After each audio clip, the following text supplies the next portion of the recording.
sign-in sheet? With these screens come in all sizes now. Not leaving the sign-in sheet. Oh, good question. Oh, The, Bruce, up leave there. the sign-in sheet on top of that. I do. Actually, if I'm gonna sneak out early, back here seems even better. That's a good idea, right back here. Guys ready? No sneaking allowed, Ken, you're here for the duration.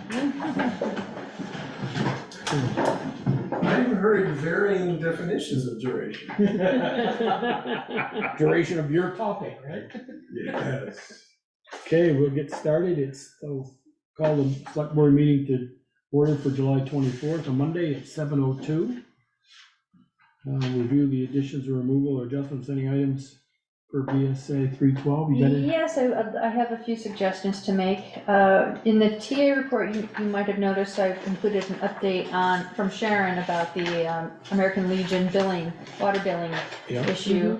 I think she suggested that actually be an agenda item for the Water Commission to approve removing that fee. 4A or? So I 3B? recommend, yeah, under the Water Commission consent agenda, we can just add it there as a 5, basically approving her recommendation that the bill be adjusted, that fee be removed from the bill and we move on. The other item is to remove from the consent agenda the driveway access application for the Masonic Libanus Lodge curb cut because of some recommendations from the water operator about the water service, and just to help answer a question about this, if the sidewalk panel needs to be replaced, how to approach that. And I see that Kristen is here for a consent agenda item number 1, and perhaps we'll want to remove that from the consent agenda so that she can speak to it. Okay, so we'll move it. So, yeah, 3. Consent it down. Well, I'd recommend we don't have a consent agenda because there's only number 3, approve a curb cut, so. Right. Right, we'll just cross, Yeah, because the next ones are the water and sewer consent agenda. right? I guess so. No, I'm not Yeah, telling you might as well, because that's only the one thing on the consent agenda, so you might as well just, Is the remaining curb cut. right? Yeah, But then there's the Water Commission consent. Yeah, well, we right, can leave that we can one. leave those. Yeah. Okay, so we got that. An overview of Zoom meeting operations and procedures, rule for participation, mute your microphone, we're all hats at that, so recognized by the chair. I'm filling in for Darla tonight, so public forum, 5 minutes for anybody that wants to come on for 5 minutes. Yeah, for 5 minutes? Well, you got public forum, you're not on the, if you got something on the agenda later, you can speak to I it. don't have it on my. Okay. I would have it into the public forum. Okay. Okay, so here we are, traveling down West Street, going west. Here we are traveling down West Street, going east. Yeah, That's one sad-looking sign. And the Historical Society would like to replace it, or have it replaced. And because it looks this way, the Historical Society has put in an effort to design a new sign that looks like this. Okay, it's actually quite handsome. Everyone we've showed it to really liked it. And actually, you folks have seen it before. Well, I thought we had a number of meetings ago, we talked about it. Okay, in addition, the colors of this sign match the colors on the signs that you encounter coming into the village. The Welcome to Bristol signs. So we have contacted a company that can put this design on a sign that will allow us to put it on that frame, right? The issue is whether the design can be put on both sides of one sign, or if it has to be put on 2 signs and then the signs mounted back to back. While we're talking to them about this, we intend to talk to them about the quality of the materials to make sure they're as good as possible, so that we don't have to do this again, maybe for the rest of our lives.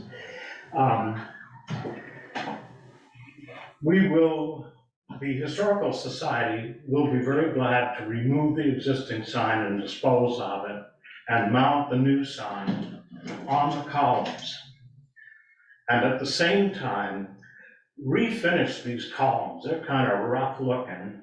And any other structural material that is needed there, and replace the finials on the top of the columns because they're split and trunks are missing out of them. So what would happen is this would be a really pretty arrangement.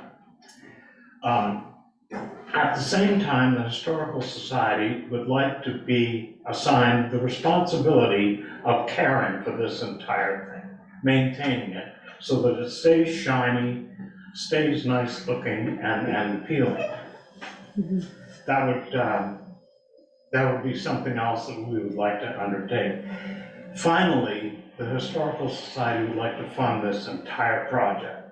Okay, take it right from the sign to the end, all time, labor, materials, the sign itself, and so on, so that it will not cost the town anything, either in money or labor.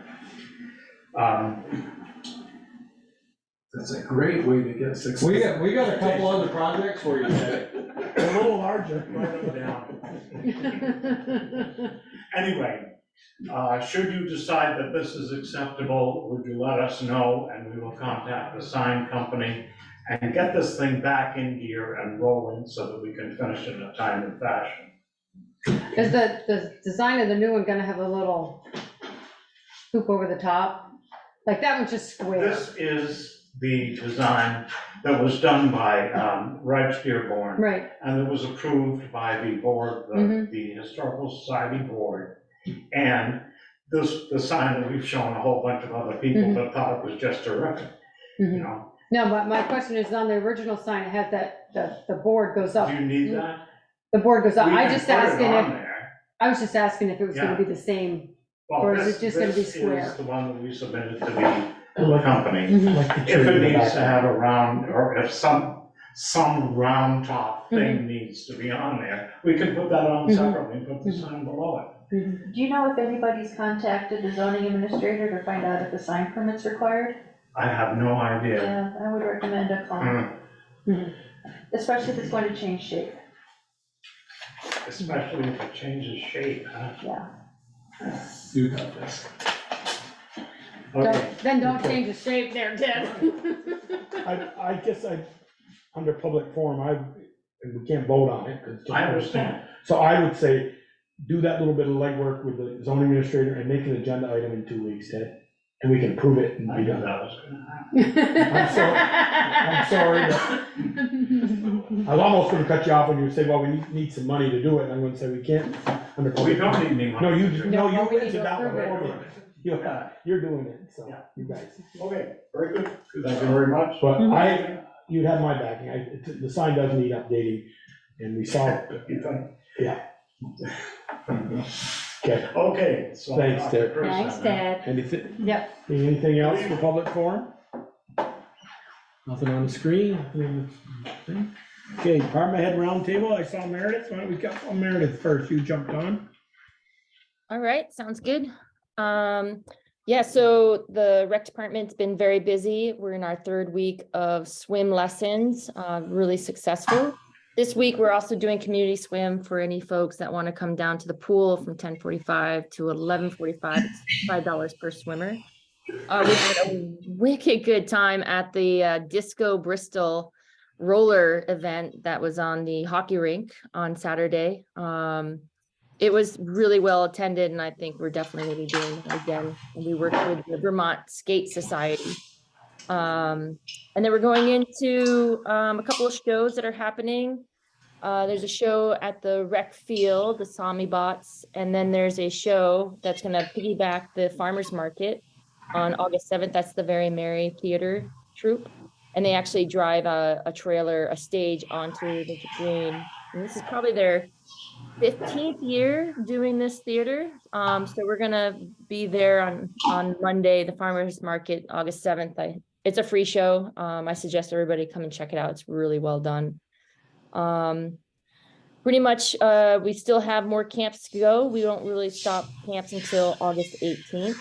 but they're all sold out, so success. So it's been really busy. The front steps of the Holly Hall are coming along. They look really great. I think Ted did a phenomenal job, and we'll wrap that up in about 2 weeks with that. And then the Holly Hall's awfully hot upstairs, during the summer, it's like 84 degrees in there. So I've got all the fans going on and everything. So we won't be holding any events until it cools off a little bit. There'll be classes in there, but nothing too big. When we had the Griff show play in there, it was definitely pretty hot. Other than that, everything is great. We're starting to look at the Bristol Harvest Fest, September 23rd. That's a big one. That's a really great event for folks who are new to the town. Does anybody have any questions about what we're doing at Bristol Rec? No, but can you tell me what's happening with the Memorial Park sign? I have it. So one of the Boy Scouts needs to come pick it up. Is it broke? Yeah, so it snapped right off. The chain is still hanging from the sign. I talked to Gene Martin. It was his son, Will Martin, who did the Eagle Scout project. And it's just Gene and Bill Mount making a plan to come pick it up Okay. off my So property. so it's in the works, get it back up there though, fix it and get it back up. Yeah, they want to have the scouts redo it. Some of the dads want to do it. And then they'll get it back up there. Okay. Okay. Thank you, Meredith. Yeah, you're welcome. Just a question on I know rec department doesn't do Polcott Rock, but that's been moved to August 19th. Yep, so that's August 19th. But Taylor and I are on the Bristol Core Committee, so yeah, it's been rescheduled August 19th. I don't know if Alicia has reset. Do you guys need to have another permit, or do you want me to just? Well, that's one leading to my question. Okay. What I'll If do Bruce is, is here, I'm gonna ask the same for like liquor control and No, all that. we Do they have to? the couple, after it was canceled, we had said they didn't have to reapply. We could just say, I But think will we they did have a to reapply motion to the that it state? would, we would agree that they would be good for the rain date. But would they have to reapply to the state for the liquor control? If they're gonna serve? yeah, they should, because it changes the date. So I'll follow up with Alicia on that. They really should, yeah, anything that's changed should be followed up. And so we have our own in-town permitting. And so I just changed the date on that, and it recycles the permit number, but just changes the date for the 19th. Okay. Alrighty. Great. Okay, why don't we go with Eric? I see him in the back here.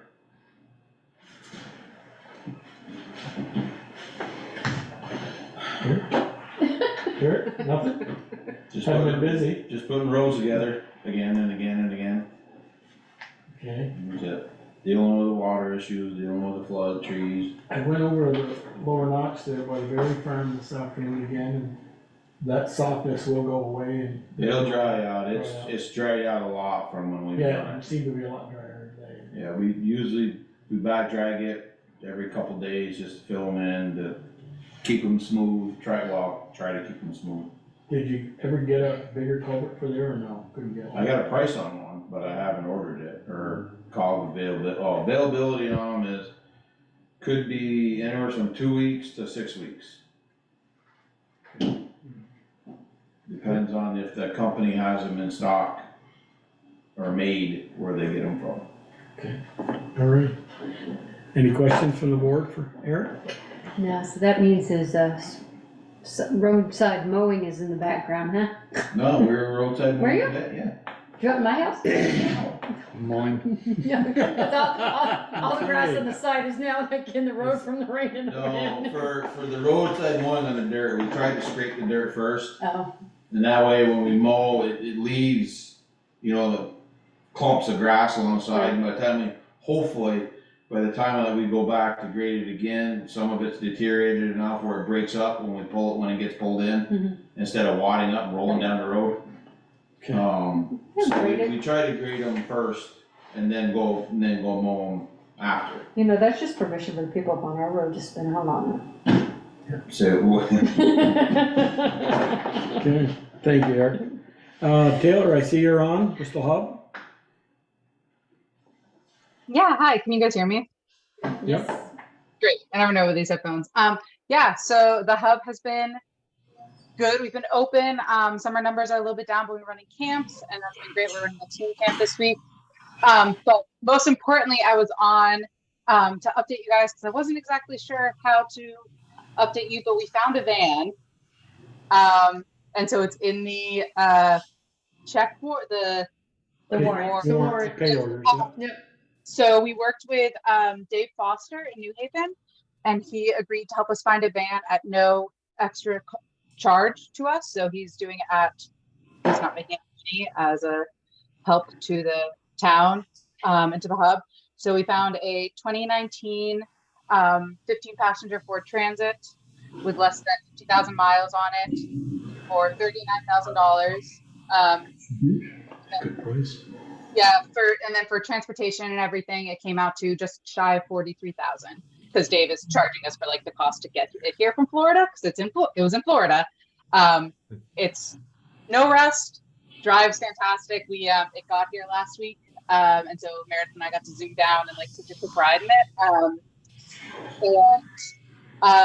We're elated. We talked to the BLTC, and insurance is good to go as soon as Sharon kind of presses go on the form, but they insure 15 passengers, and we're really excited. Ideally, if you guys agree to sign the check, we will go and pick it up tomorrow afternoon as soon as we're done with camps, and then we will have a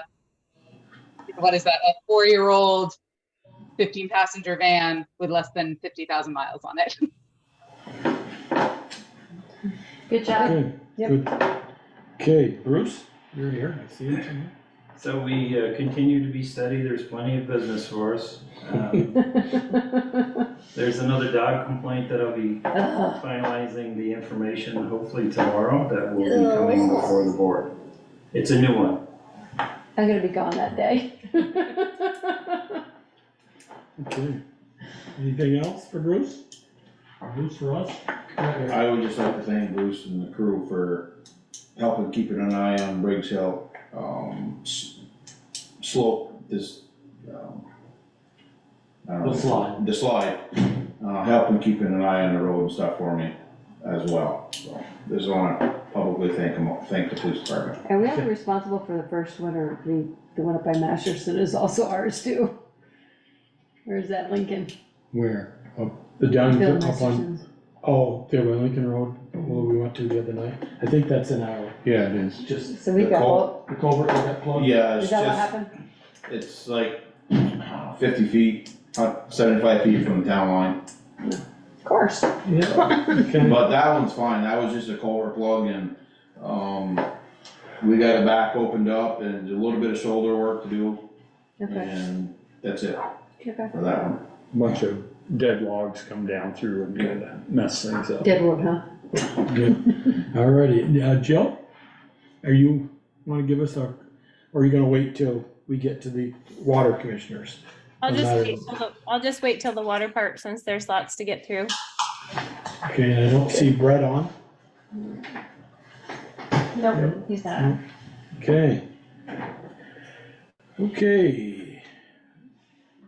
We're gonna approve a grant authorization request from Krista Underwood, proposal for flood resistant communities fund grant to conduct a scoping study alternative analysis of the Haven River from Hewitt Road Bridge to the Saunders River access to improve flood resistance, improve water quality and enhance habitats. No matching funds are required. Kristen, you're up. Okay, so this is kind of a grassroots effort that's been bubbling up over the last couple of years. Landowners along this stretch of the Haven River from Hewitt Lane down to Saunders River access have experienced repeated flood damages and over the years, including Tropical Storm Irene all the way up through the current, and have reached out to Agency of Natural Resources staff about permits and whatnot, and inquiring what could be done in that stretch of river, and realized that any solutions there need to be kind of holistic, because any action taken by one landowner is potentially gonna impact a downstream or neighboring landowner. So the A&R folks reached out to me and asked if Bristol would be an applicant to the Flood Resilient Communities Fund for this, to fund an engineering study of that stretch of river that could then in turn identify various restoration and conservation projects along there that would alleviate flooding or mitigate flooding in future. Didn't they do that already, Kristen? Did they, meaning, Yeah, I thought there was A&R? already some kind of study done. Didn't you guys plant trees and hoping that would, like? Well, that was where the river got out of the bank and we stabilized it probably 15 years ago. 2013, actually, yeah. And then the trees got taken out again, right? No, actually, no, that Did they? held well, so Okay. that's Saunders River access. Okay. Is that the one This is just Properties right off downstream. from Carlson So this is- Road? Is that what you said? Sorry. Yeah, the one they're mentioning is the Saunders River access, the root Right rods across that from we put in. Saunders barn. Correct. Okay. That Oh. section is doing well and- Okay. and really weathered this flood well and weathered, Okay. the smaller floods we've had, like the So we're Halloween talking storm. south of So that? this is or actually upstream north of north of there, that. That's what I thought. from Hewitt Lane down to Down to meet Mead. Saunders Okay. River access, still have some issues there. Okay. What about, to me, it seems like that river is gonna come south of the long bridge, the big bridge. You know, over, You're too far south, Joey. I know, that's what I wanna talk about. Okay. You know, with your access, way down by Carlson Road, that river seems like it's gonna come south of that bridge one of these days. Oh, That I see river what has you're moved talking. way over there. Yeah, yeah. When I was hear a what kid, you're my talking. grandfather lived there on the corner. Yep. Where that barn always flooded right there. down in Near the bridge that was replaced. Yeah, By But Sycamore they were Park. up on the corner, I used to Yeah. fish right in the river, right by the. Yep. When I was 10, 12 years old, we down there, and now that river is way over in Saunders Field, and Yeah, it seems like it's gonna get over. and completely bypass the new bridge maybe Yes. at some point. Well, Well, Probably Right not in our along the- lifetime. hopefully not in our I lifetime. think with some clever artwork, you can do a lot. Let it dissipate energy, but then encourage it to go back where it was when it's done. Right. Yeah, so this application is really, we're talking about a stretch of river from Hewitt Lane down to meet Saunders River access. You're talking down here, Joel, I think. Right, so this is kind of, I've seen it where it slid, George and Kathy Foreign lived down in here, and it's a Yep. turn off from Carlson Road on There've been some slides there. some big slides there, so you're talking in that area. Yeah, and this is what it looked like after the 38 flood. We know it's a pretty dynamic stretch of river that has the potential to kind of jump its banks in a big Likes to flood. steal logs. Likes to steal logs, that too, At least 4 times at my life. right? Did you get water in the middle this year? No, we got that close to it, but it didn't quite come over the bank. We're really lucky. It does, grab that Subaru present by the office and make sure It they. was running through the south log yard, but the rest of it was when we were. Dry, thankfully. Okay. So Ken here is representing a Johnson Company as one of the major landowners in that stretch. The other major landowner is John O'Chapin, who we've also been in contact with and supports this grant application. It's a grant that does not require any matching funds from the town. It's a grant that's in need of an applicant, basically. I volunteered to write the grant application, which we have. We just need someone to apply, and that could be the town of Bristol through the select board. The Conservation Commission would be a likely candidate, but we're on hiatus this summer, so I couldn't bring it before them for a discussion or a vote until September. So that's why I'm here. And another candidate would be the Addison County Regional Planning Commission. They have offered that they could administer the grant for the town of Bristol, and I think they tack on about a 5% administration fee to do that. So they would be the one to put it out for bid, solicit bids from engineering firms to do the study and administer that. So to play this out though, without the study, you couldn't even apply for grants to. To do the work. Say, bring it back into its Correct, somewhat stabilization. correct. The study would help identify, Then there's more money out there for that type of work. then there is more money out there to implement whatever is recommended by the study. Okay. What's your pleasure, people? Can we say, okay, let the Conservation Commission be the applicant? Or the Addison County Regional Planning Commission. Or the regional Yeah, planning, yeah, the other factor is it's due July 31st, so in a week, less than a week. And the Conservation Commission won't meet until September, so they can't be the Yeah, applicant. so if you do the Addison County Regional Planning, you'll just add the 5% on to whatever it is that Correct. you're gonna apply for. And the total budget at this point is about 42,000. I'll make that motion. Second. There's a motion and a second to have Addison Addison County Regional Planning through with through Kristen. Kristen's knowledge. There's a second to that. Any more discussion? I bet you Kristen's gonna end up doing most of the work. Yeah, Joel, were you the second? no, Pete. Peter was. Okay. So, I mean, just ask, Kristen, you don't seem to have the time to do it, and the 5% is, like you said, you're gonna add it on, so. I'm not trying to steal work from you. No, Beg you to do it, but. It's pretty standard for, Okay. in terms of what they would charge for an administration. We need to remember that for every grant We do. agree to do. I would 5%. Okay, they're hearing no more discussion. All those in favor of this authorization, please say aye. Aye. Opposed? Okay. You gotta look up, Ian's not talking, he's just raising his hand. Okay. I'm not taking the notes, Carol is over Wakefield, so. Okay, number 3, number 2. Thank you, Kristen. Thank you, Kristen. Number 3, approve a curb cut driveway access permit application, 2023-04 DA to relocate a driveway at 605 Ford Road. Per DPW form and Eric Coda's recommendation conditions. Eric, you want to just brief us on it? They have a driveway now? Yeah, No, they're moving the driveway. we're moving the driveway up towards 116.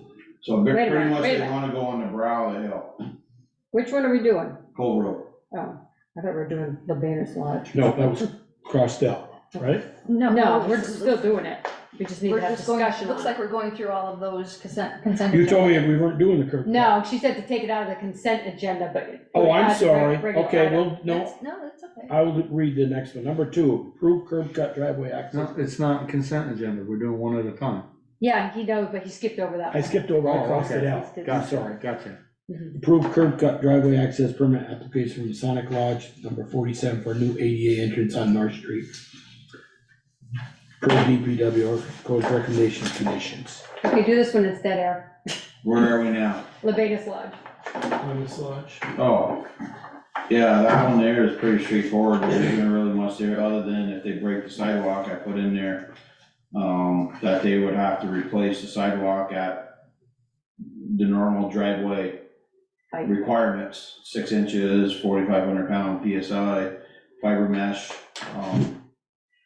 Are they still keeping their other access? I mean, this one here is only just for the handicap. Okay. but you mean the access on North Street that covers all, they The drive all. Elm Street.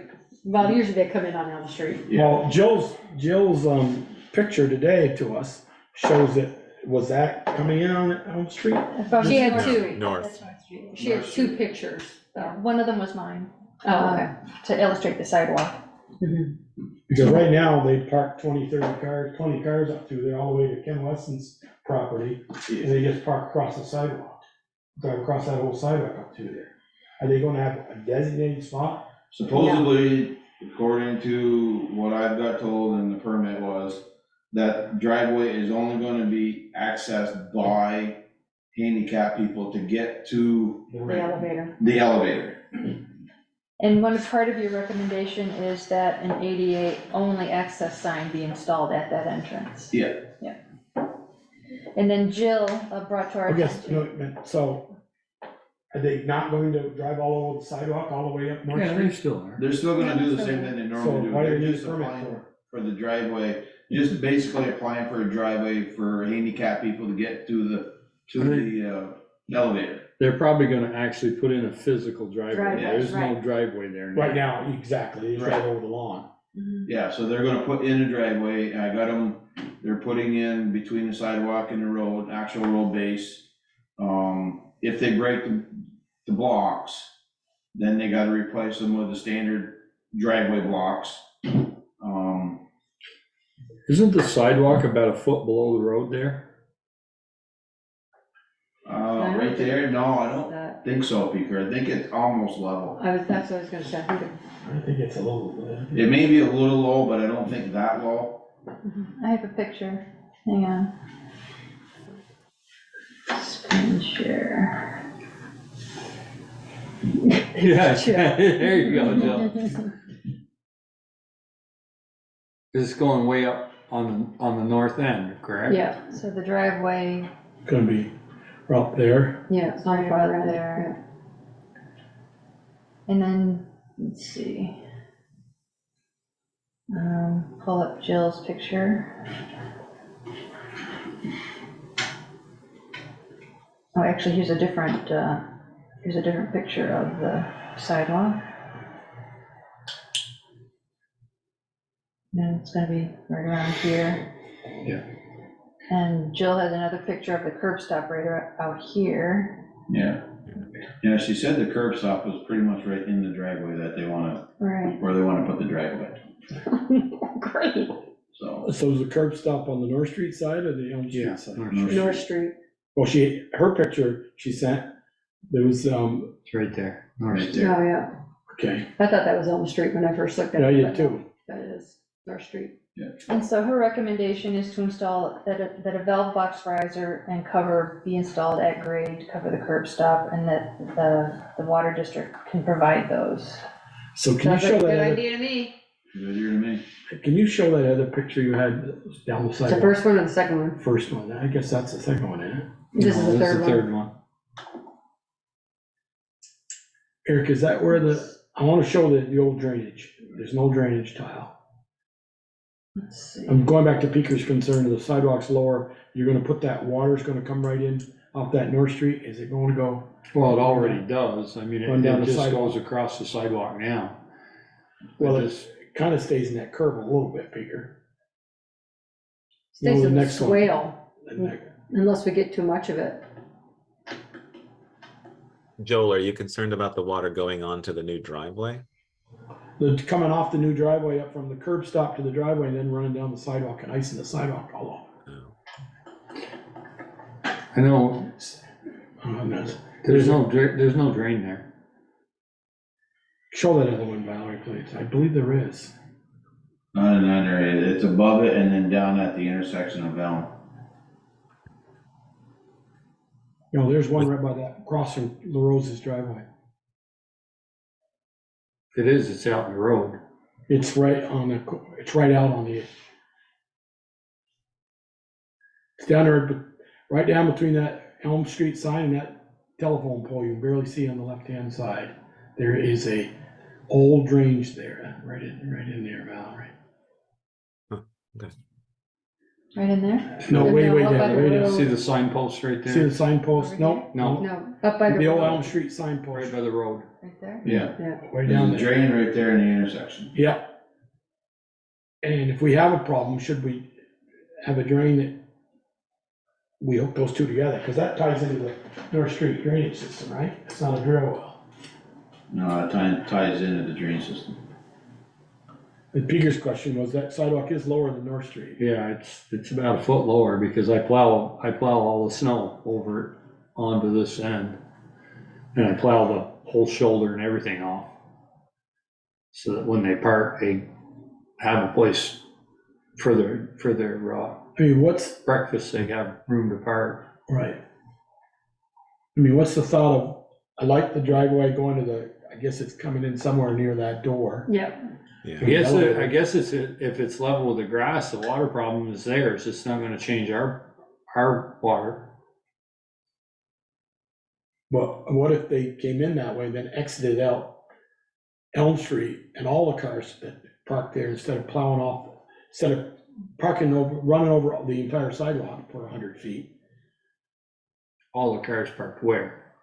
Right now, the cars start from that Limas Lodge and park all the way up through. Yeah. And they cross the sidewalk everywhere. Yeah. What if they just came in the driveway, went to the ADA spot, and then parked along the building diagonal, and then exited out Elm Street?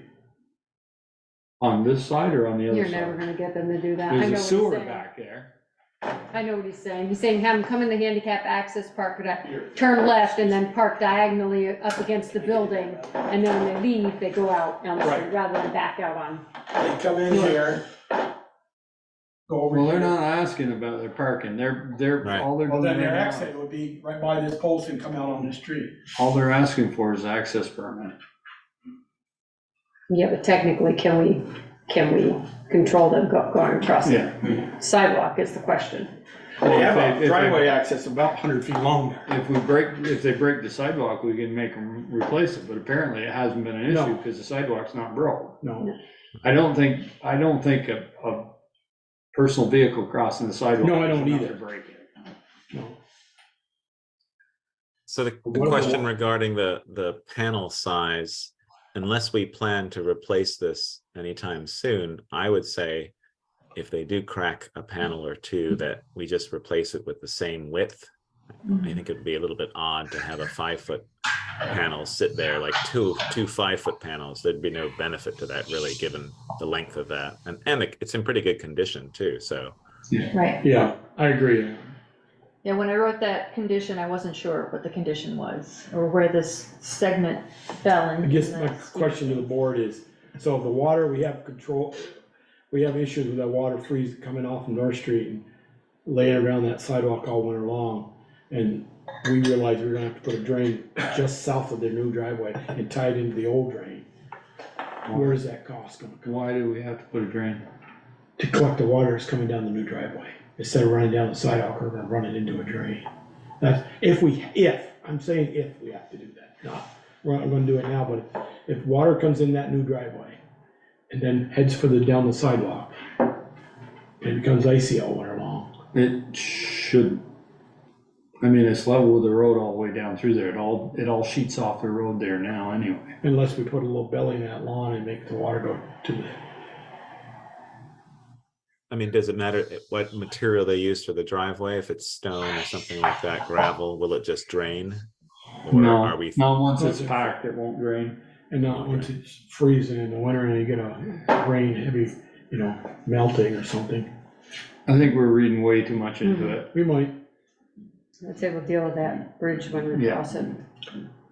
but, okay, you wanna deal with that bridge, you wanna deal with it then, and they say, well, you gave us a permit for it, and Well, you're saying, how are we gonna deal with it? are we gonna have to pay for that later on, the voters? Or we said, if we didn't have a curb cut there, we never flooded this driveway, now we do, or this sidewalk. The only thing with that, Joel, is when that sidewalk gets replaced, we usually raise the sidewalks above road height. Mhm. So if that does happen, the water's not gonna be able to go down the sidewalk at that point. Yeah. I mean, I don't know when that's being replaced, of course, I don't know the The schedule. looks of that, probably 50 years. Could be, By I the looks of mean, that it could be a sidewalk. while, yeah, absolutely, but when we do them, we always raise them up above the road an inch or two. So it sheets, off, the water sheets off the sidewalk, so it shouldn't be an issue, but in the meantime, All right, I mean, I'm not opposed, I'm glad you're putting a driveway in to get to their handicap access, but. I move we allow them to put in a driveway with the water department and the road department, highway department's conditions. Second. There's a motion, a second, any more questions or comments? So Joe, given your concern, and I understand your concern, can we have them make sure that the slope, it's not sloping directly towards the sidewalk? Is that possible, that it could be as level as possible? Obviously, they don't want it to slope towards their building. Are there ways to mitigate the potential that you see?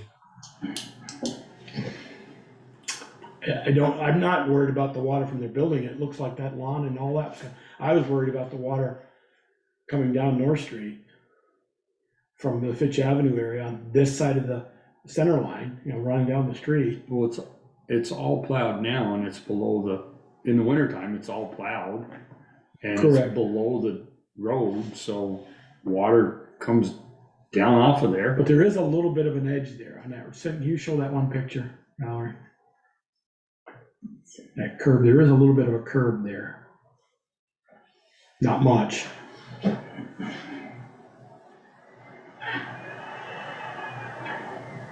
No, it doesn't show. The other one, I guess the third picture you had, The first picture. or maybe the first one.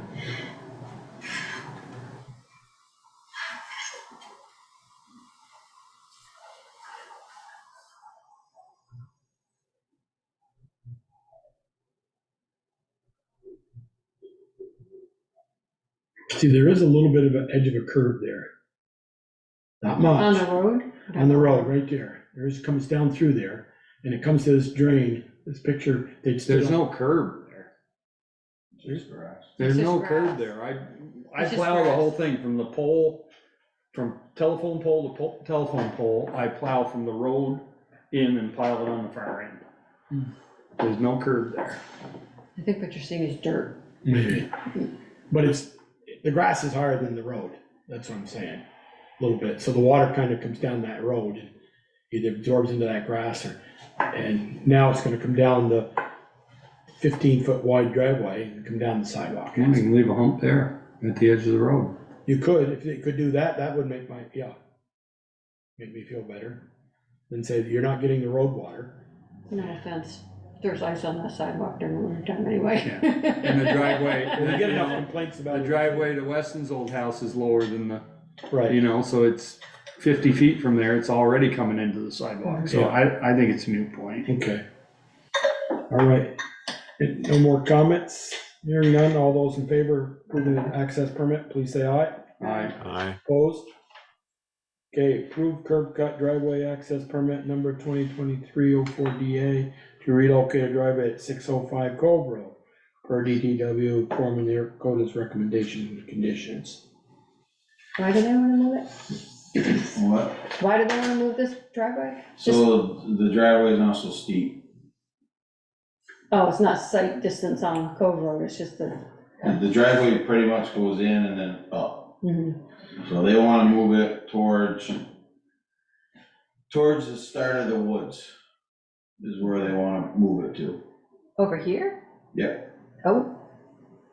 So Isn't then it that- will, 'cause isn't right that in the now subdivision? it's in New Haven.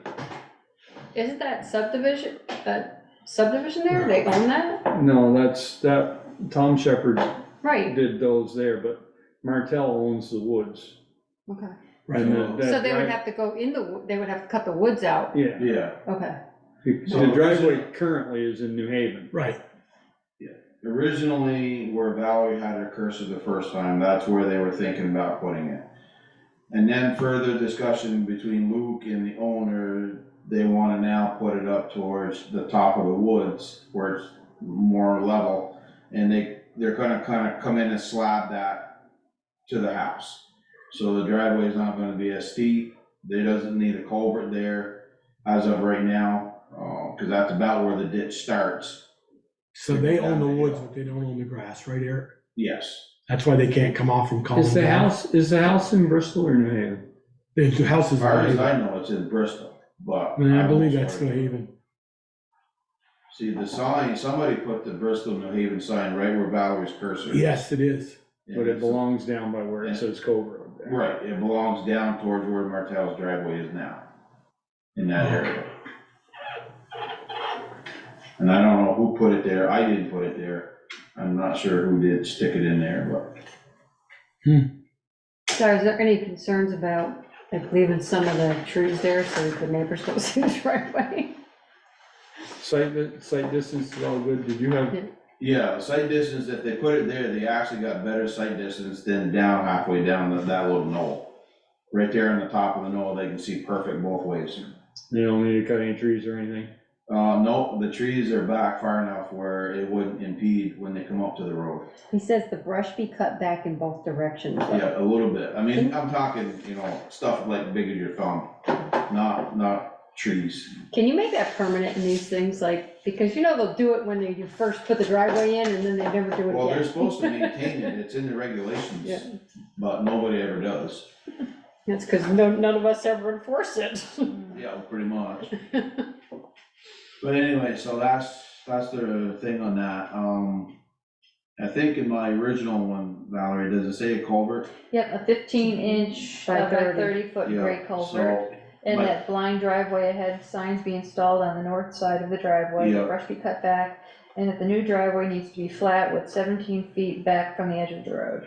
So basically, by putting it at the brow of the hill, they won't need a culvert and they won't need a hidden drive sign. I was gonna ask that, why do they need a hidden sign? Because it's right out in the open, they Yeah. won't need it. Okay. By coming down the hill, I wanted the traffic coming from 116 and heading towards Munger Street to know that there's a driveway there on the left in the woods, so if somebody's pulling in or getting ready to turn into their driveway, they don't come up onto them quick. And by being on the top up there, they're gonna be able to see them quite a ways back. So your conditions were written from an earlier From an iteration? earlier location. Okay, because the application didn't include a map, so I just had to fake it with that. Right, so they, like I said, Luke and the owner talked later. Then he came to me, by that time, I'd already written that one out and put it in the office down here. Okay, so the no culvert is So it needed. should need a culvert and No blind driveway sign. yeah, won't need that either. Okay, But they still need to come in flat, 17 feet and all that, like the rest of it. okay. In the brush and so on and so The forth. brush definitely from the south, Yeah. coming, head towards 116. Boy, that consent agenda was a complete bust. Okay, Yeah, I mean, they don't have access on us, so it's basically a new curb cut for us. right. I move we allow them to access the road. Second. And they're, according to Luke, Hold on here, let me get a second. He did. I heard Ian Ian, second. okay, Ian, I thought you did. Yep, thank you. just one quick thing, according to Luke, told me that once the new driveway is in, he's gonna rip out the culvert for the old driveway and stuff, so they're not gonna be able to use that one at all, according to what he told But me. we don't care because it's not in Bristol. Right, I'm gonna say they could leave it in and go out, Yeah. right? We actually put that driveway in. Yeah, Or according to The according to culvert. the parcel map, it's just, the driveway is just in Bristol. The just line in is, Bristol, the old driveway is. it's literally like the line's right there. So maybe the house is in Bristol then. I would say the house is. Well, Oh, the put house the definitely, driveway the house in. definitely is. We didn't, well, we put the driveway culvert in. Our Year- private When culvert. that was, put up. But like you said, that sign now is almost where. So then if the driveway, if you're saying the driveway's in Bristol, Ian, I would say is. that we add to the conditions that once the new driveway is in, the old one be removed. Okay, Okay. And then that way, they don't have two driveways. in and Yeah, out. so that's good with me. It'd be interesting Is to that see how okay they're, with your second, Ian? for Absolutely. that? Yep, thank you. Okay, how Okay, they're there's- gonna access the driveway to the garage in the house. Because it's all backwards now. Yeah, I don't know. Maybe it's gonna So- go this way. yeah, so we have a motion and a second to approve the curb cut for the conditions of the road form. Any more comments, concerns? Hearing none, all those in favor, please say aye. Aye. Opposed? Okay, put on your water and sewer hats. Well, hopefully, but the idea of this consent agenda, a single motion would approve all of those things. And I have that, to read them all, right? well, yeah, I suppose, but that they're straightforward enough that they don't need discussion. And we're adding a number 5 Yep. for the lodge Authorization, number 1, region. authorization submission of the step 3 construction loan application to DWSRF program for the Pine Street water line replacement. Designate the town administrator, Valerie Cable, as the authorized representative, or require select board signature on a certified form. Number 2, authorize submission of the step 2 loan application to DWSRF program for the Bristol West water line replacement design and designate town administrator, Valerie Cable, as the authorized representative. Will require select board signature on a certified form. Approve a new residential water connection application for 65 West Pleasant Street per the water operator's conditions.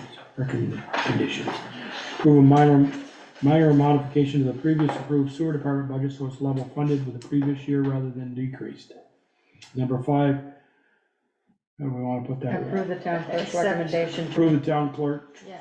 slash, assistant treasurers to, adjust the American Legion's water bill Yeah. for no increase due to not a water leak. I'll make a motion to approve all 5 of those items. I'll second. There's a motion and a second. Any questions? Comments? Hearing none, all those in favor, please say aye. Aye. Aye. Opposed? No, but can I ask Eric? Did you issue a driveway permit for 65 West Pleasant? No. No. Okay. I was told that it was done through the Act 250 permit. That doesn't, no, That doesn't do no, anything with the that's town. not the way it works. Wow. Good, you go yell at them for driving across our driveway, our I don't even know what sidewalks. that. Broke it Oh, off. they're already broke. And They were brand new. Yeah, they're gonna be replaced. Yeah. I already got that anyways. In the work in the right of way permit, I already put that in the permit. If any blocks are broke, they've gotta be replaced. So they do have a right of. They have a right of way, to work in the right of way permit, yes. I But they just- don't have an access permit.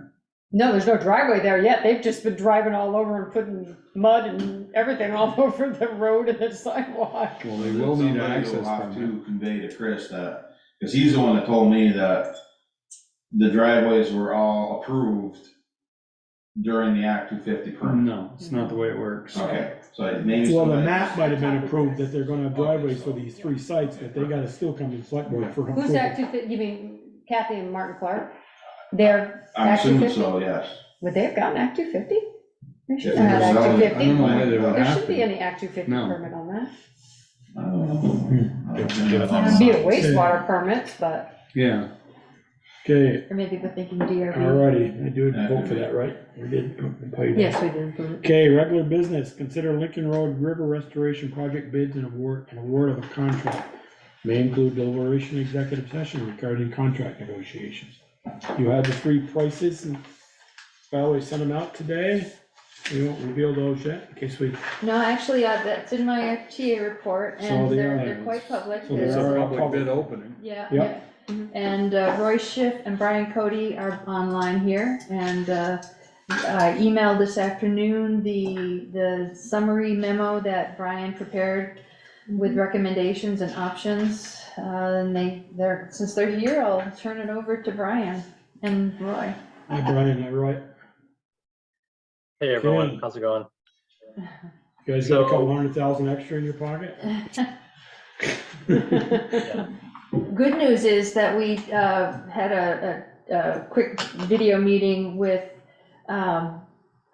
Jim Coda from V-Trans about some of our options. And one thing, he agreed that he could easily extend the grant agreement by a year if we need to. And he is going to be able to increase our grant amount from 175 to 200,000. So that adds 25,000 to the project. So we're 200,000 still a is the little max, short. just a little, but 200,000 is the maximum they can go per project. Well, it's 2 projects. Interesting point. Can we take the extra Yeah, money but- from the other one and put it towards this one? The reason we were able to get them both into one was because Ashley extended The area. the area that we were in, that's so. Okay, Brian or Roy, you wanna tell us how to crack this nut? Sure, we can talk for a minute about that. So one of the options is to try and get more funding, of course, and I think like that will likely mean that the project gets pushed to next year. We could try and rebid the project now without some of the more time-consuming parts of the project, like pinning and grouting. But we feel that that's an important part of this project because of the setting and the way the river is really putting a lot of pressure on the roadway there. That process would also take some time and likely would eat into the construction period as well. So even rebidding now may work out that the project gets pushed back by a year into next season.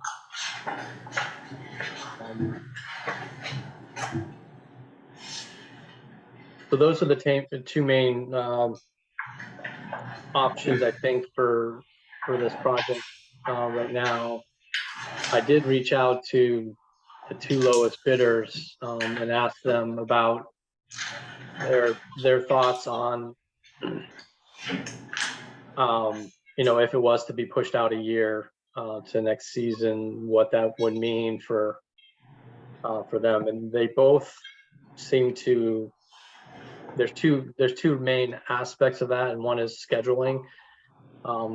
And with all the flood repairs that are going on right now, both contractors are busy. They do, I believe, still, have capacity to do this work as well. But they both expressed concern with,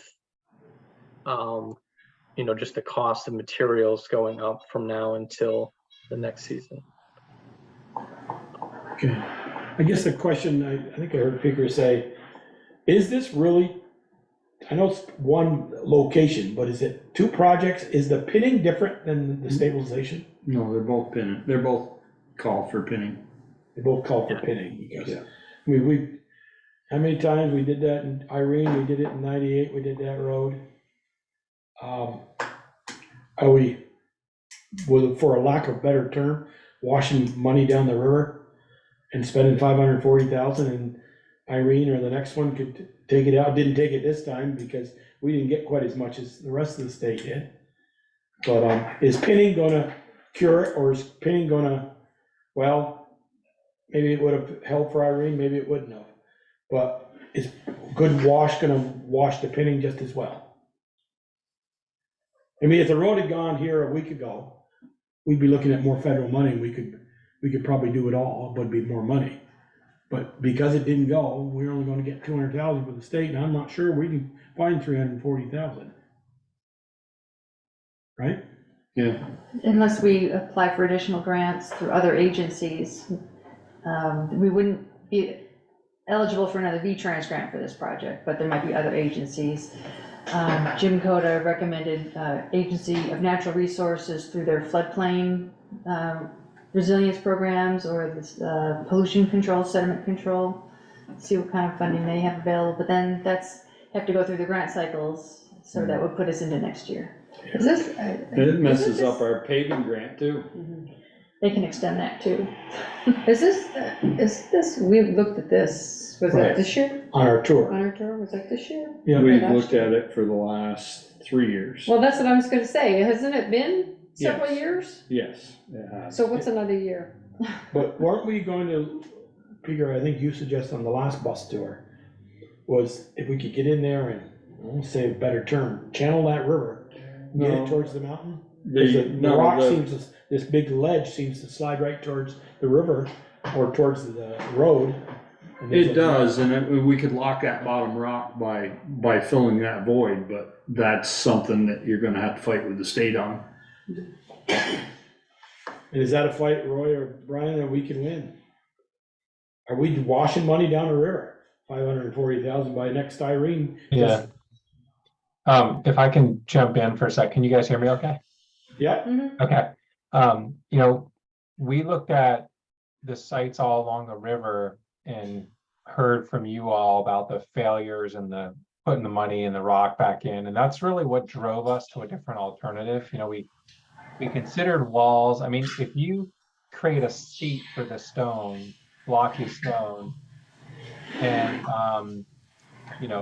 pin it and grout it and create a strong base, it's gonna last a lot longer, right? The dry stack wall, when you're this tall and in this tight of a spot and sitting on ledge, and when the river, has a direct flow path at it, and ice and flood, it's just, the riprap's just not gonna last long. Typical rate is like 10 years in this kind of setting. It's sort of what we're seeing around the region, and the pinning just will buy you, it will buy you longer period of time, right? It just locks the whole bottom of that mass together. The other option is to go to the wall, but it's way more expensive, and it also kind of kills the aesthetic of the place. So when we reviewed that, if you recall, we basically landed back at the rock approach, which will kind of match what's out there, but this will be a little more robust. There are other sites where there's a little more space, horizontally between the road and the river, and a slope is working, and it's gonna work because there's just, you can batter the stone and stack it and slope it back, and it's gonna be more stable. Because gravity is gonna work with you, but in some of these oversteep in places, and what's shown on the screen here is, Brian and I, as we started this project, we kind of did a risk assessment of the whole area, and these two sites just really jump out, where you have no vegetation, the steepest spot, and you have the river directly impinging, and you have ledge underneath. So there was one other little spot that had all these criteria that are ripe for erosion on the edge of the road embankment, but the other sites are not as bad. So I think hitting these red spots and the two project areas that are on the screen right now with this approach, it's more costly. It just takes a lot of time to create that stone to sit in, and we talked it over with Jim Coda at V-Trans today, and that's why the bids are more expensive. It's not just a dried stack wall, which would be hard to be a bit less. It's gonna last longer. The other thing I wanted to say is there is a bit of money moving through the state through Vermont Emergency Management Building Resilient Community Fund, and this project has a lot of the characteristics of a lot of the projects they're funding right now. And honestly, this pot of money is small. The difference between the V-Trans grant and the bid is pretty small relative to the numbers they were seeing. So I did put an email into Stephanie Smith, the state hazard mitigation officer, to see if we get lucky and they have funds running around, or there's an application process we can apply for.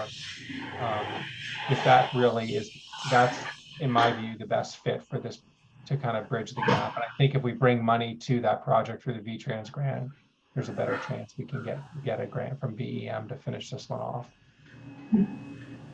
That's my 2 cents. So those, the two yellow circles are the two areas that are gonna cost a minimum of $540,000 to do, or we're doing one or the other? Right, we're doing them both? And they are how many feet apart? They're half mile apart. But they're calling them one project. Yes.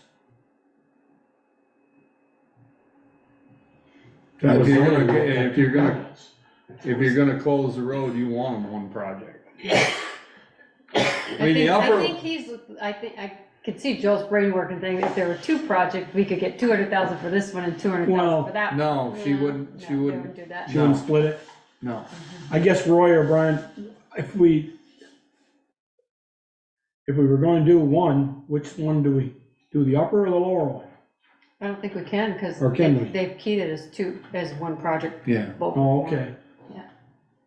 Another important element of this project is that they're gonna have to dig down one whole lane, take a whole lane of the road out and dig it down, and lower the elevation of that whole lane of road so they can access that part of the river directly with their equipment, and then build it back up again. So that's a huge, probably a huge part of the project cost in both places. Well, the drilling and the pitting is the most expensive. It's the most labor intense.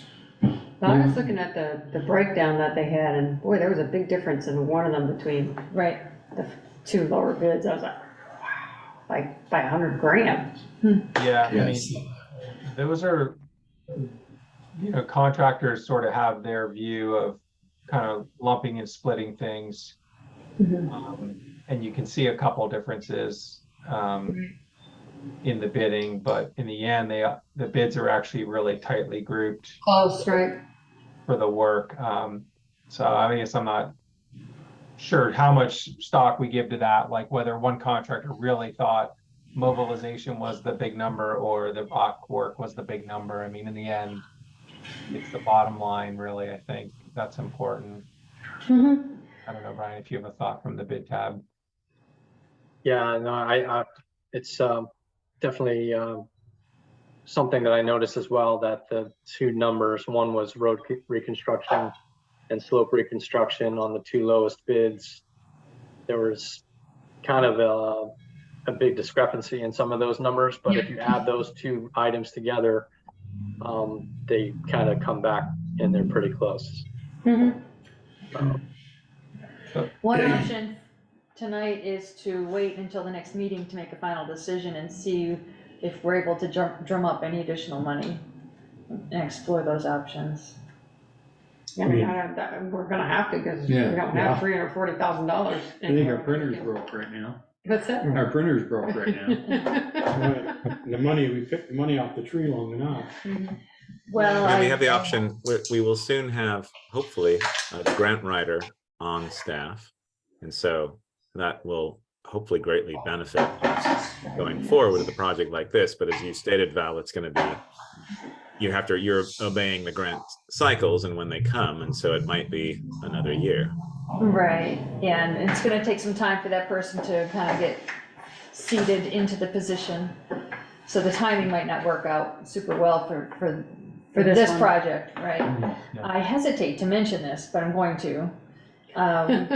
Careful what you wish for. Well, it's just a fact that we do still have over $400,000 of ARPA funding. I know, but that was earmarked for a lot of other Yeah, projects. you're marked for other things, and if by putting that on the table, I don't wanna jeopardize Yeah. the possibility of getting And other funding. And we've got another project just to the east of us here, sitting here, right at the end of the Right. street. The Basin Street that we've Right, got a lot of energy and time in already, and some, right. quite an investment.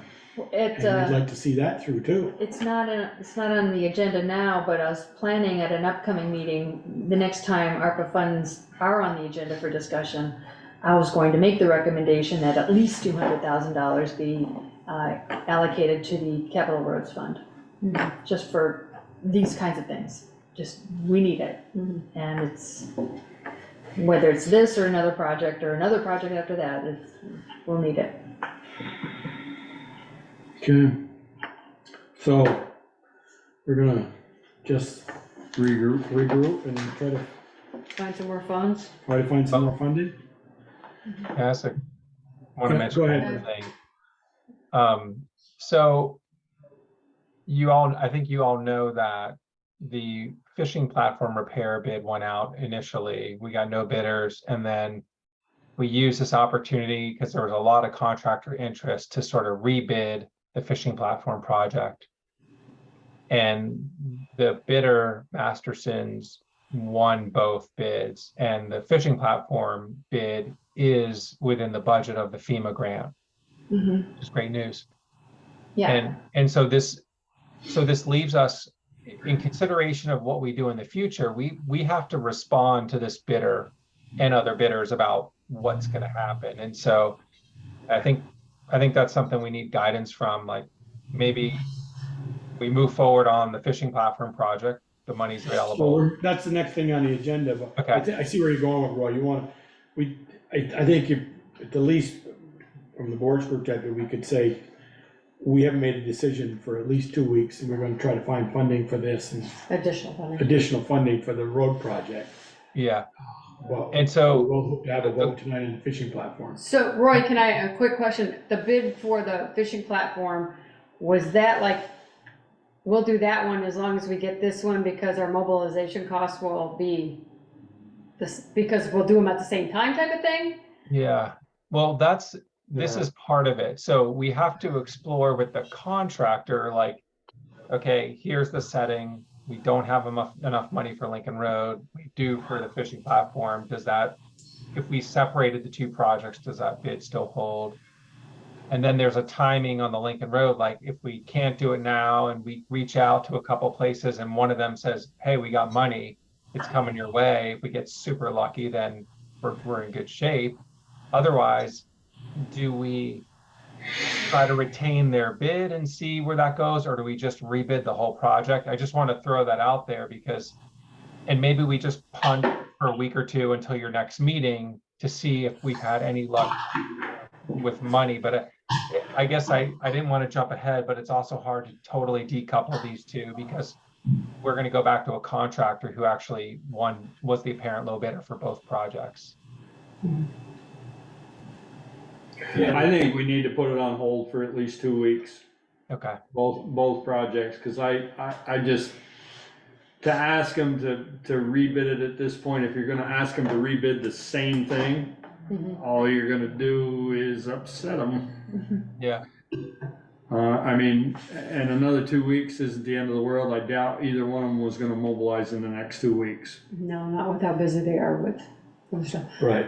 But I think he's saying if they have to rebid it, they're talking about maybe next year. Yeah. Oh, yeah. Not, Right. yeah. We've been in the winter.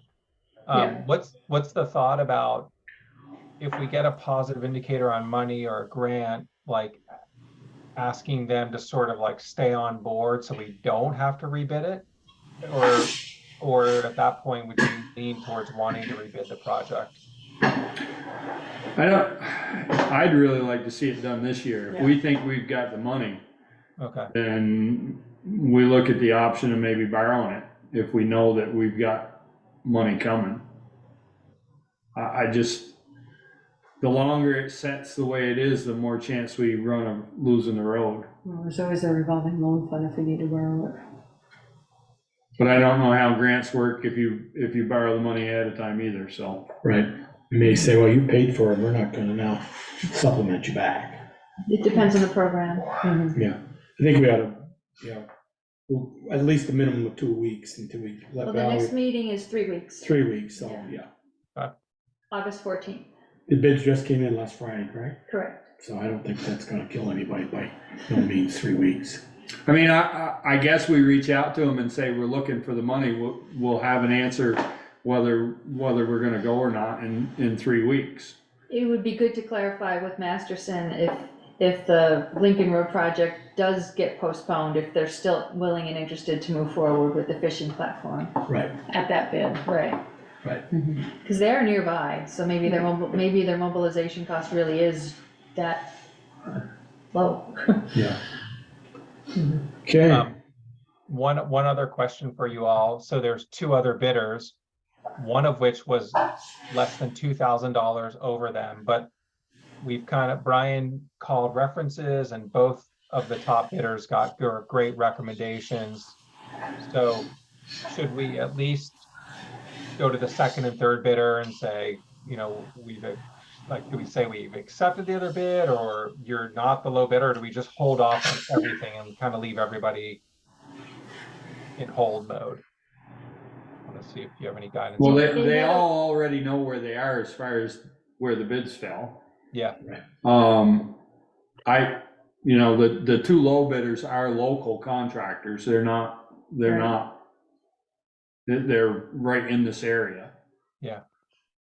So I would just say wait the 3 weeks, because in Right. 3 weeks, the lowest bidder may say, I can't do it. You Yeah. know, right, I wouldn't wanna lose the have a decision for me second right bidder, now, right? bidder over that little peedly amount, $1,100 to say it. Right, Okay.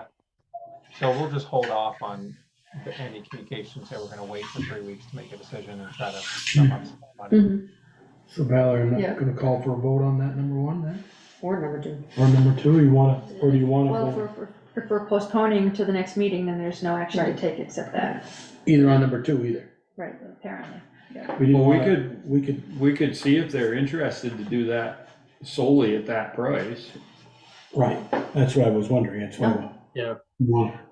I mean, that's a I think project. that's what Roy said he was gonna do, reach out to them and see if that bid will be the same. If we can't do the other one, that they would be doing that. So if Roy comes back and they say, yeah, they're on board, then we can say, Well, do you want to make a motion to that effect as a contingent?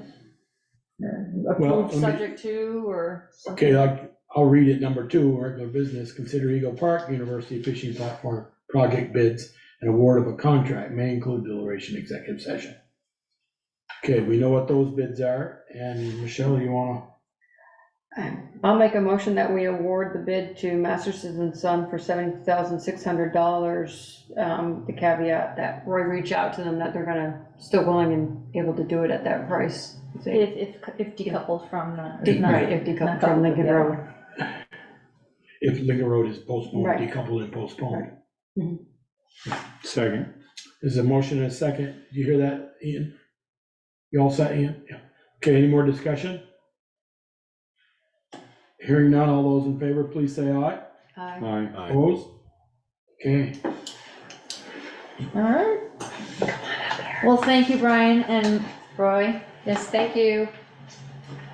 Okay. We'll circle One- back on this week. One thing, just to bring up the ARPA funds, so I know we have 400,000 left, but looking at the projects that the town has funded already, we have 11 projects left out of that top 20 list that still have yet to be funded. So if we decide to use ARPA money or even set aside 200,000, a great deal of those projects would no longer be able to be funded unless we can find other funding sources.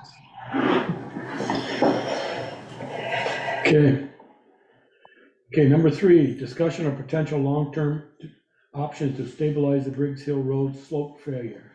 As the public may or may not know, we lost part of the slope from Briggs Hill down to the Lincoln Road that goes up by Bartlett's, slid, and the road is partially undermined. So Eric Coda, our road foreman, he is present and has given us an update.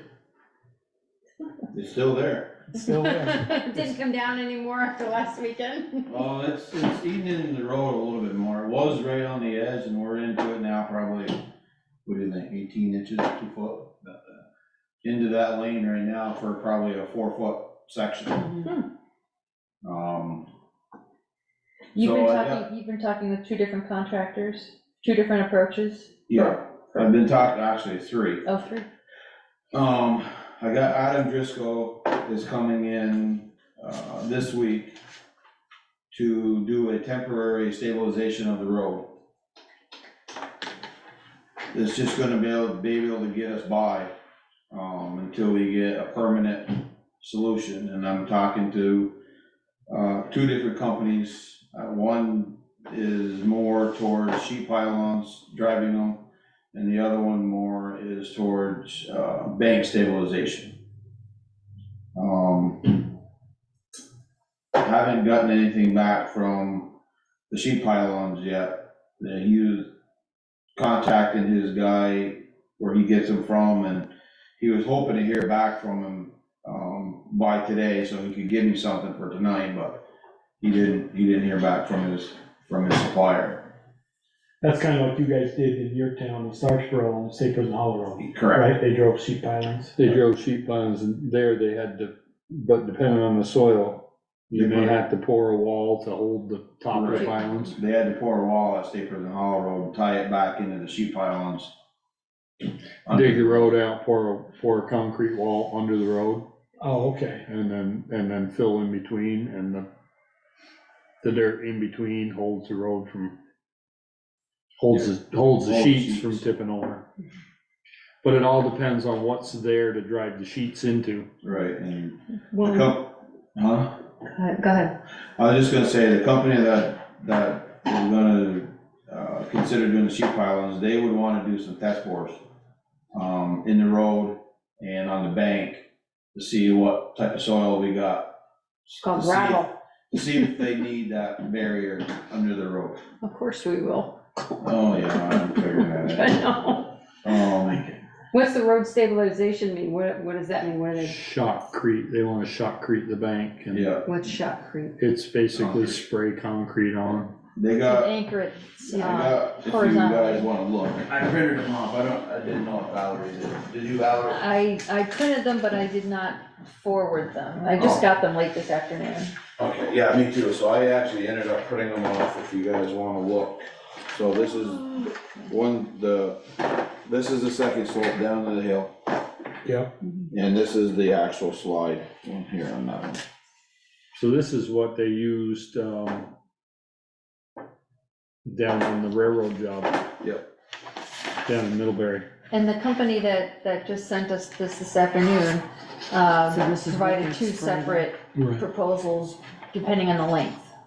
So there's 2 areas of Bridge Hill Road that are undermined. And so one proposal is 157 linear feet and the other one is 200 and something linear feet. Yeah, because there's two different areas. Yeah, But the first one of those that slid. oh yeah. So that one, this one here. This one hasn't slid. Right, well, you can see the cracks. Right, it's ready to go.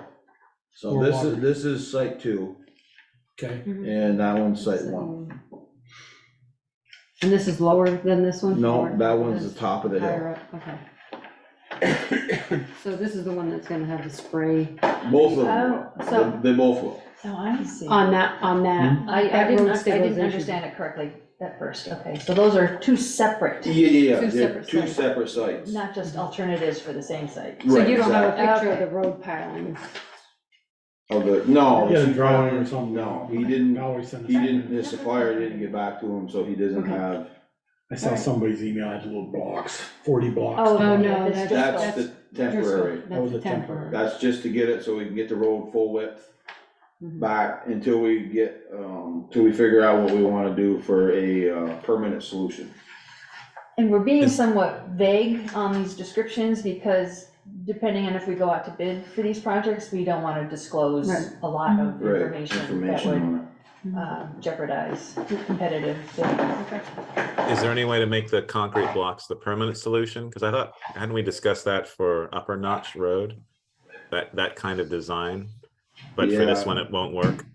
No, this one, Ian, is, I don't know if you've had a chance to go up and look at it or not, but, this one here is way too steep and Okay. too much of an incline. Okay. I mean, you're talking, And a lot's been lost. yeah, There's a lot's of- been lost, there's a lot of rows of block if you start from the bottom to go up through. I'm already worried about the 44 blocks not staying up there. I already had a conversation with Eric. Yeah. Uh, And like I said, that is.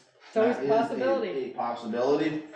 I'm not saying it's not gonna happen, but that is definitely a possibility. Did you confirm whether the town would own the blocks afterwards? I would assume so. I would assume so, since I'm Yeah. paying for it, but I told Valerie, she's right, I told Valerie that I would confirm that with Adam, just for confirmation, and when I talked to him today, I completely forgot all about it. That way we could use them for something The else upper- after. In the upper No, notch, where we wanna, I'm 99.9% sure that they would be ours. Yeah. Because Yeah. he's not gonna, if we hire somebody else to come in take them down. and do the wall, he's not gonna come and take his blocks back. No, No. No. But So- I will reach out to him tomorrow and confirm it. Definitely confirm it. I forgot today when I was talking. So Eric, if we went with this spray foam, whatever, or spray Spray concrete, Spray concrete. that's more of a permanent. It is. Yes, It's that is Permanent, permanent. and this could be done, so how would you fill it from back down to the slide? With more rock? Bigger, or what? You do this, I don't know what their intent. They don't intend, by the way that if you read the description on it, Peter, by the way that they're doing it, they're not going all the way down to the bottom. No, I know they're not going all the way to the Yeah. bottom, but how do they fill the gap so that you have a shoulder? What are you using there? They use drain stone. Behind the wall, they'll use a combination of drain stone and road base to fill up between what's left of the road and the wall that they built. So the wall, if I read it right in there, that wall will stick out, 3 feet beyond the guardrails. behind it. Right, but if you look at the picture, they're sloping it and then putting the shotcrete on the outside, so they're doing their footer, Yep. and then they're sloping it, so that material has to come there prior to that So the shotcrete. way that they do it, this is the way that they do it. So you go down to the bank, you lock it in there. Yeah. And then you go up and you have a longer one, of course, and then they fill, like you say, they fill in between. And then your guardrails go in that, and that's supposed to be all like drainage stone and road base. Yeah, okay. Well, this is a footer here, but what causes, if we don't fill that slope all the way down to the river, Yeah, so what the guy told me Lincoln was, Road, here, where they end, there is what he calls a pyramid, that they dig into the bank and they pour a pyramid.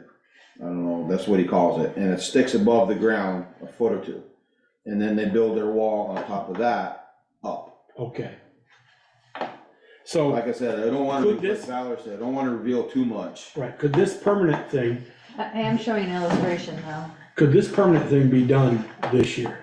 Yeah, So, I hate to kick the can down the road like we just did the Lincoln Road project, but are we gonna throw Adam's project as a temporary, and then if in 2 weeks they come back with, in 2 weeks or 3 weeks, when we have our next meeting, we know all the pricing, We have no idea if FEMA is gonna fund this. Come on this, right, I was gonna This is say, just, Right. I'm just starting the ball rolling. I don't know what FEMA's gonna want, if they're gonna want it engineered, if they're gonna accept the two that I got, you know, talking with now, if they're gonna accept them the way that they draw them up. it could be 6 months to a year before we have an answer. Right. And we need to, right Before we now, lose we have a section where we don't have road in Anything, the travel right, portion of the road.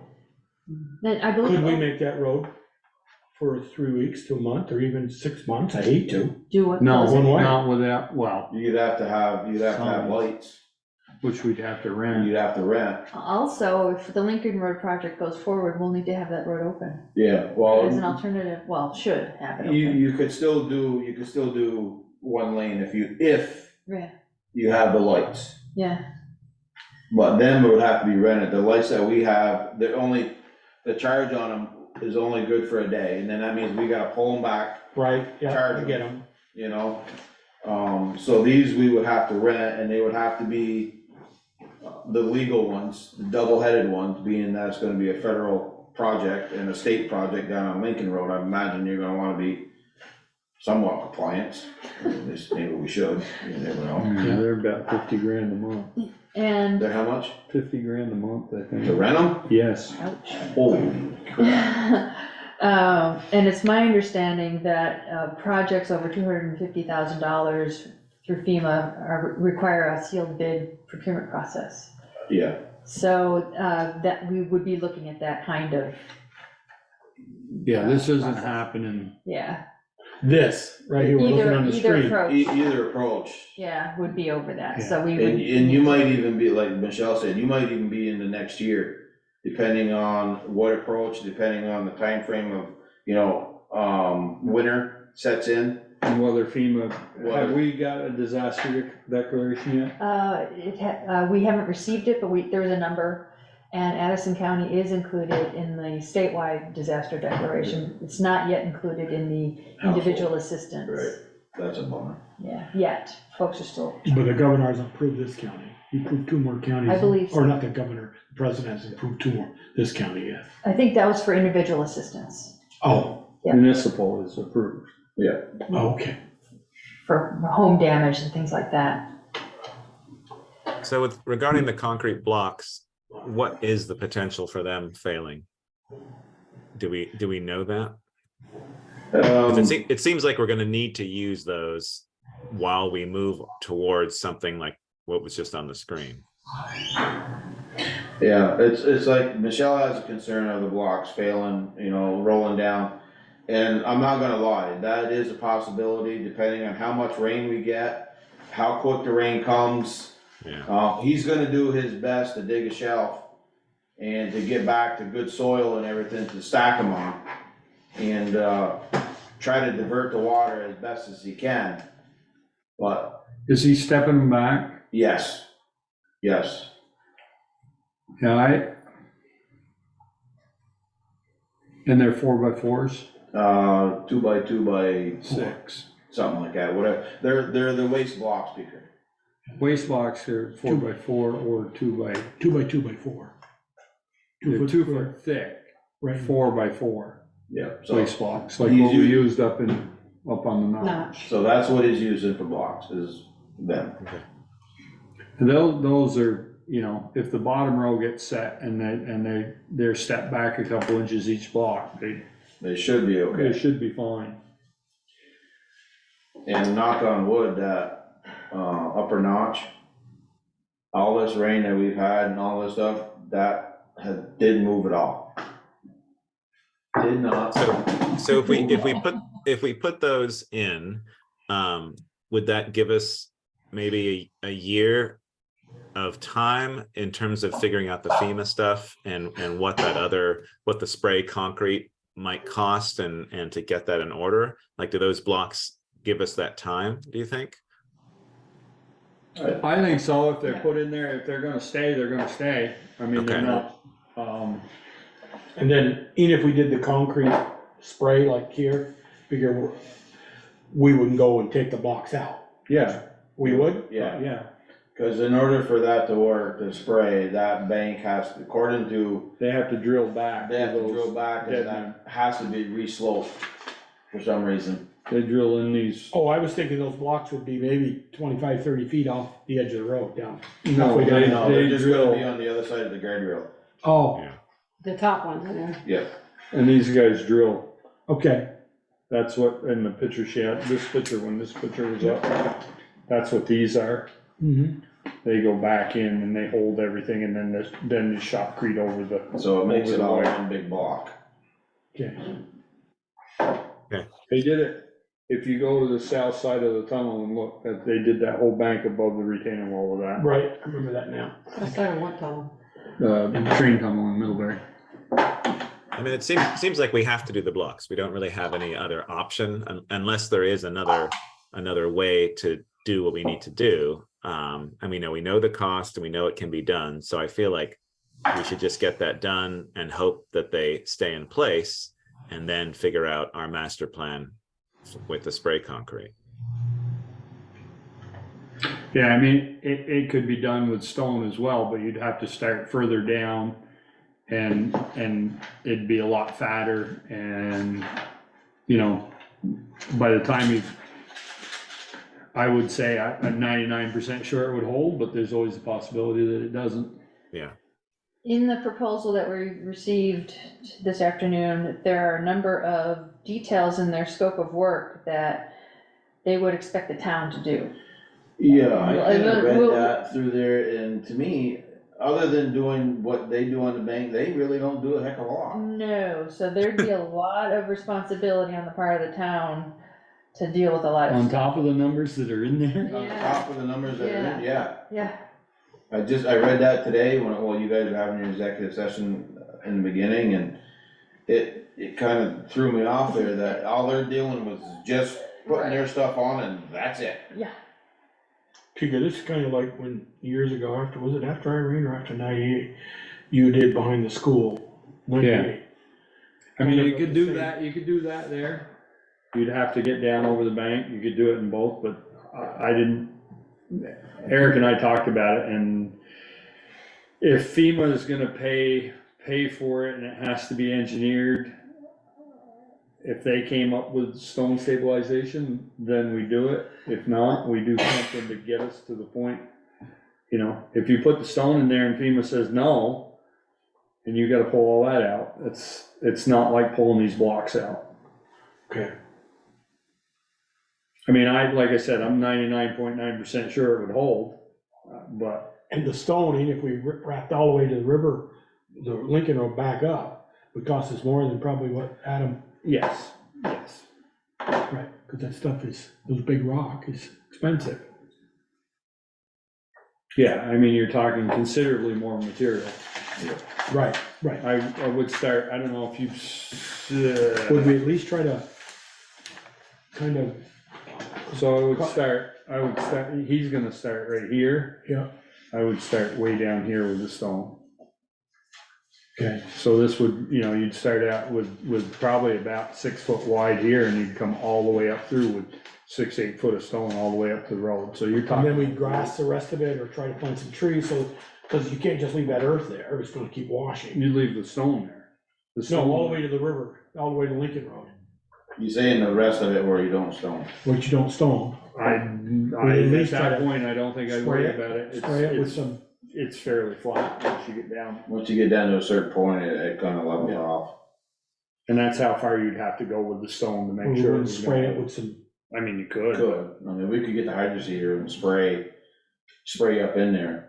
just hope it would, and the netting, maybe, I don't know. What netting? Don't they have, I don't think it's necessary. There's trees and everything down there to hold that. Yeah. I mean, the mud came down through in between the trees, so.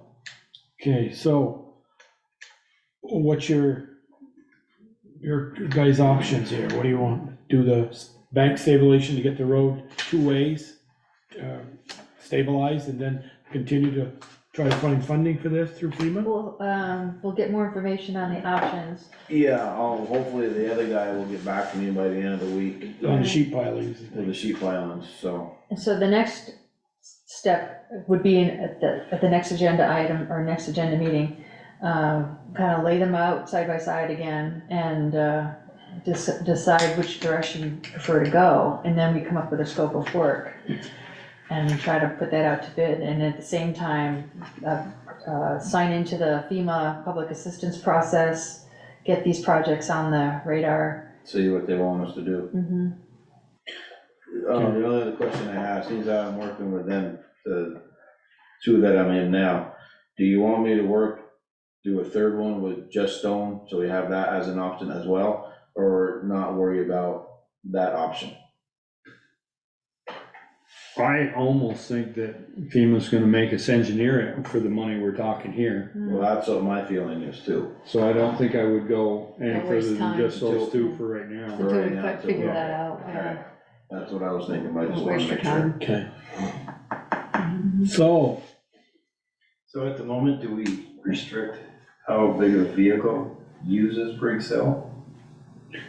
Will that, I mean, He's gonna have it fixed by the end of the week? We probably should until it's fixed. I He mean, should, he said he'd get to it this week. I reached out to him today, like I said there, and told him he's good to go. And so he said he would get to it this week. I don't know if he'll finish it this week, but he'll at least get He'll be started. there, yeah. Yeah, So is that road closed off on that side No. totally? No. no, there's just a, there's Cones. cones and barricades to divert traffic around it. Yeah, but if somebody comes up on it at night.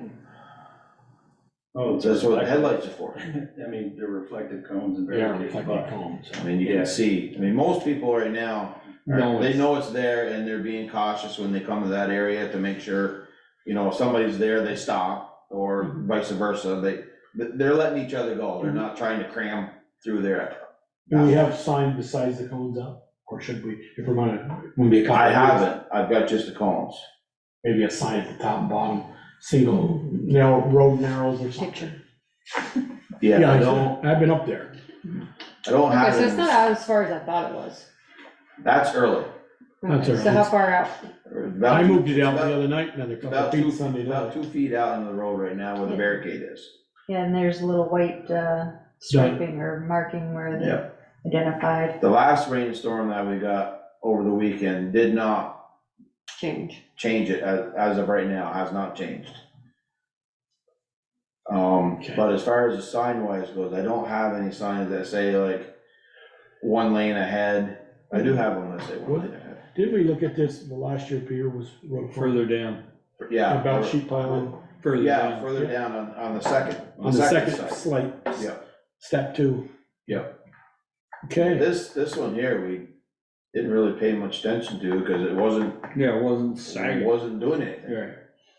Till the Yeah. start left. I'm more worried about the liability if somebody decides Yeah. to like go through the flipping cones and then sit Tumbles down. down. Yeah. I mean, Well, the guardrails will hold them unless it's a really small car. Or they take the guardrail. okay. I was thinking more of the lines of, can we put one of those big cement things, so if they decide to do it, the Jersey cones barrier, in front of it, and probably then just let it go. Not a good idea either. The only, nowadays, you have to use the Reflective. water. Oh, yeah, the water. The water barricade, so that way if it hits, it doesn't destroy, and you can't use the cement things anymore, or you're not You can supposed to. use them, but they have to tail off. They Yeah, have to go out of sight. They have to be hooked together. There's there's a lot of stipulations, Yeah. to them. And I don't have the actual legal barricades. Unfortunately, they're a little pricey. Okay, well, discussion of potential long-term options, what do you wanna do, people? We need to wait and see what wait and FEMA see says. FEMA says and get more We're doing a lot of information. wait and seeing tonight. It's out of our control. Wait and see, I'm gonna write on this one, thinking, wait and see. I'll get, hopefully, like I said, the other person will get back to me this week, and then I'll give it to Valerie what I come up with, and, Short term, we're doing the blocks blocks are gonna be started at least This by week. this week. this week, okay. Given sort of the heavy rains that we've had, obviously, over the number of weeks, do we have any sort of list or database of other potential areas that could fail if rains and weather like this continues? I'm just curious. The lower notch would be the one that I'd worry the most about, because apparently a beaver dam or something is let go up on top of the mountain, and water's coming in a different place. And it's, it's washed the road out twice. That's the area by the berry farm that they were talking about earlier. Yeah. And I don't know how all I can figure is that there was a beaver dam there and the water was going out the north end and coming down the mountain somewhere else. And when the beaver dam let go on the south end, it put the water. That's on lower notch. But they're probably busy putting that back together, those beavers are. Yeah, I would assume they are, but I'll tell you what, it moved. The other night when we went up and unplugged it last Sunday night, there were rocks like this in the culvert that the water brought down through. So, I mean, the water's moving pretty good at that one little site. And that's not the brook that crosses by South Mountain Drive either. No. That was the one, when I looked at it, I thought it was South Mountain Drive the other night, Sunday night when we went up. Yeah. And I didn't get all the way to the site, I thought it was on the north end or the south end of Notch Road. Right. I mean, I know that for a lot of this, we're reacting as things happen, but I'm wondering if we're able to sort of put together some sort of comprehensive list of stuff, potentials, which I know we kind of have, but I just imagine this kind of weather continuing year after year, and us battling and fighting to save these roads and wondering where we're going to get money to do that from. Well, I think, Ian, to your question is, I talked to Valerie the other day about it, was, when they say like that, I asked Eric, the first part of tonight was about replacing that culvert. If it says a 3 foot, maybe we ought to put a 4 or 5 in. Double these sizes, and if I tell you we could put some money into some things with culverts. People think a culvert in the middle of August when it's not rained in a week or two and it's dry, no water's running through it, they'll say, really need a culvert here? You saw it the other night coming down through when we helped Mrs. Lund out of her house and water's running into her garage and water's flowing through there going, yeah, bigger culvert might have helped a lot. I don't know, but like you said, 2 foot rocks were stuck in them. Well, those culverts up on Upper Meehan held out that you put in there with the rain. Yeah. Well, tonight, that little shower we got tonight, for the first time, culverts up on our end were running muddy water and running full. And we haven't had that for any of this rain. And it was just that 15 minutes that it rained that did that. Okay. Okay, thanks. Alrighty, so we don't have this anymore for number 3. Consider number 4, consider applying to the ACRPC Transportation Advisory Committee for a scoping study for upgrading LaFrance Road from class 4 to a class 3. So as I noted, the Regional Planning Commission is soliciting proposals. They do this every year, and the projects are typically around $15,000 to $20,000. We've gotten several in recent years. And given the recent rains and the damage again to LaFrance Road, this question has come up a number of times over recent years.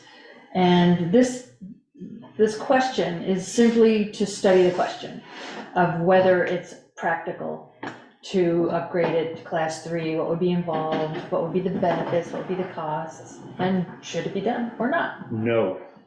We've been trying to get rid of roads. This is one we don't have. We don't want it. Yeah. Why? We've had them in here from Broadview Estates to Heath Road, some of these private roads, say, why don't you take it over and. But this, Yeah, but we're I mean, fixing. are they just looking for some more work, ARC? No, I think what they're looking at, Eric's putting in the time and money and effort to fix the culvert, to ditch Well, not it. only that, but the road washed out a little bit, so we fixed it. And the culvert at the end, the penstock, the end of it washed out some. They were lucky enough, they have a little Kubota with a backhoe, and they were lucky enough to get the debris away from the inlet to stop it from eroding to get it back into the culvert again. The reason why Valerie and I were talking about it is because to replace that 6 foot penstock, you're talking 12 grand to put a new culvert in there. And if you don't get any FEMA money, for example, that's all on us. And the town, as of now, being a class 4 road, have to maintain bridges and culverts. So that would be an automatic that we would have to fix. Unless you redesignated a trail. Unless you do that. But there are a number of residences down there. Yeah, there is. So that was the reason that we were discussing it, because of the maintenance. And it's, like I said, It's minimal it is, it's absolutely minimal.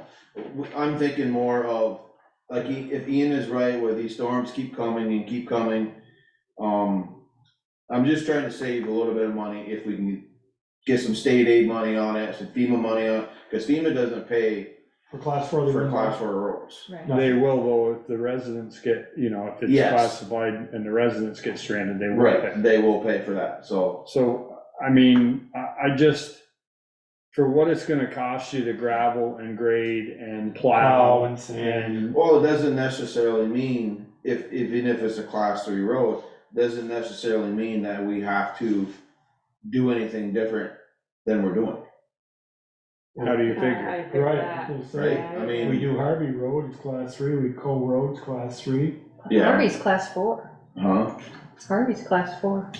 but we plow and sand it. Uh-huh. No, I'm just, the only That's reason I because we said that haven't is come up because with that. we've This is never what we're done gonna it do for before. class 4 yet. We don't have a policy on that yet. You know, we've never done it before, and if you change it to, you're probably right, we're gonna have to do, but it's gonna be, the grading and the graveling are gonna be minimal that we do on it. The most that we would end up doing, Peaker's right, we would end up having to plow it. That would be the most, So turn around and down. we would definitely have to put a turnaround in down there somewhere. You know how those upper notch people get when they get their road graded? Believe it or not, when my uncle had all that property, that was a town road initially, way Right. back. It went all the way down through and came out by the Rose's camp. Yeah, Right. And, years ago. That road's a little rough now down through there. No, You got what, 2 brooks No, way feeding past up feeding up to across the there? Rose's side, it's a little rough. No, they, Masterson fixed it Oh, they all did up. fix it all up? Oh, yeah, they were, because, well, there's a guy building a house up there, well. about a mile up in there. Yeah, but Masterson's got a roller and, what was up there, roller and a mini excavator when we went up, Yeah. or a skid steer. Yeah. There's something he's got up there and he fixed, made it nice, from the last resident, I don't remember her name. Catherine of France. Yes, okay, so from her place down to where you go to that, where you make your left to go Oh, I'm down. talking on the other end, coming in from the Rose's camp. Oh, okay, well, that upper end up there, he's got that all fixed up nice. And they widened it, cut trees, all So nine why yards. do we wanna own it? Why do we wanna? Like we were talking, it was just more of the getting a little state money, How much state money do you think we're gonna get? not for that? much. All But right. my thing is more of FEMA stuff, and something happens to get reimbursed for the culvert. My But biggest if thing was it's, that if pen it's stop. bad enough, if it's bad enough so it takes that penstock out, it ought to be bad enough so it's a disaster. so that- Disaster and I mean, strands. we're- That's where I wouldn't mind if Ballard could work with FEMA and with the owner, with the residents of that road, say, we don't wanna take it over, but we're willing to put pen to a letter, paper, and try to help you apply for a new penstock or a new culvert. You know, if they qualify. I wouldn't mind lending The out. town would be responsible. The town for would doing have it. to Yeah, do it would that. be Yeah. us Towns. that have to do it.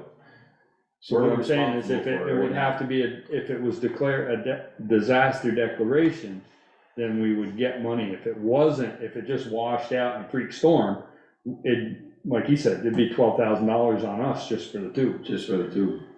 Which we'd have Or to we do go anyway. snake the penstock out. You could do that Back too. up. But yeah, so that was my only thought. I just think that there's way more cost involved than, Over time, Yeah. for life.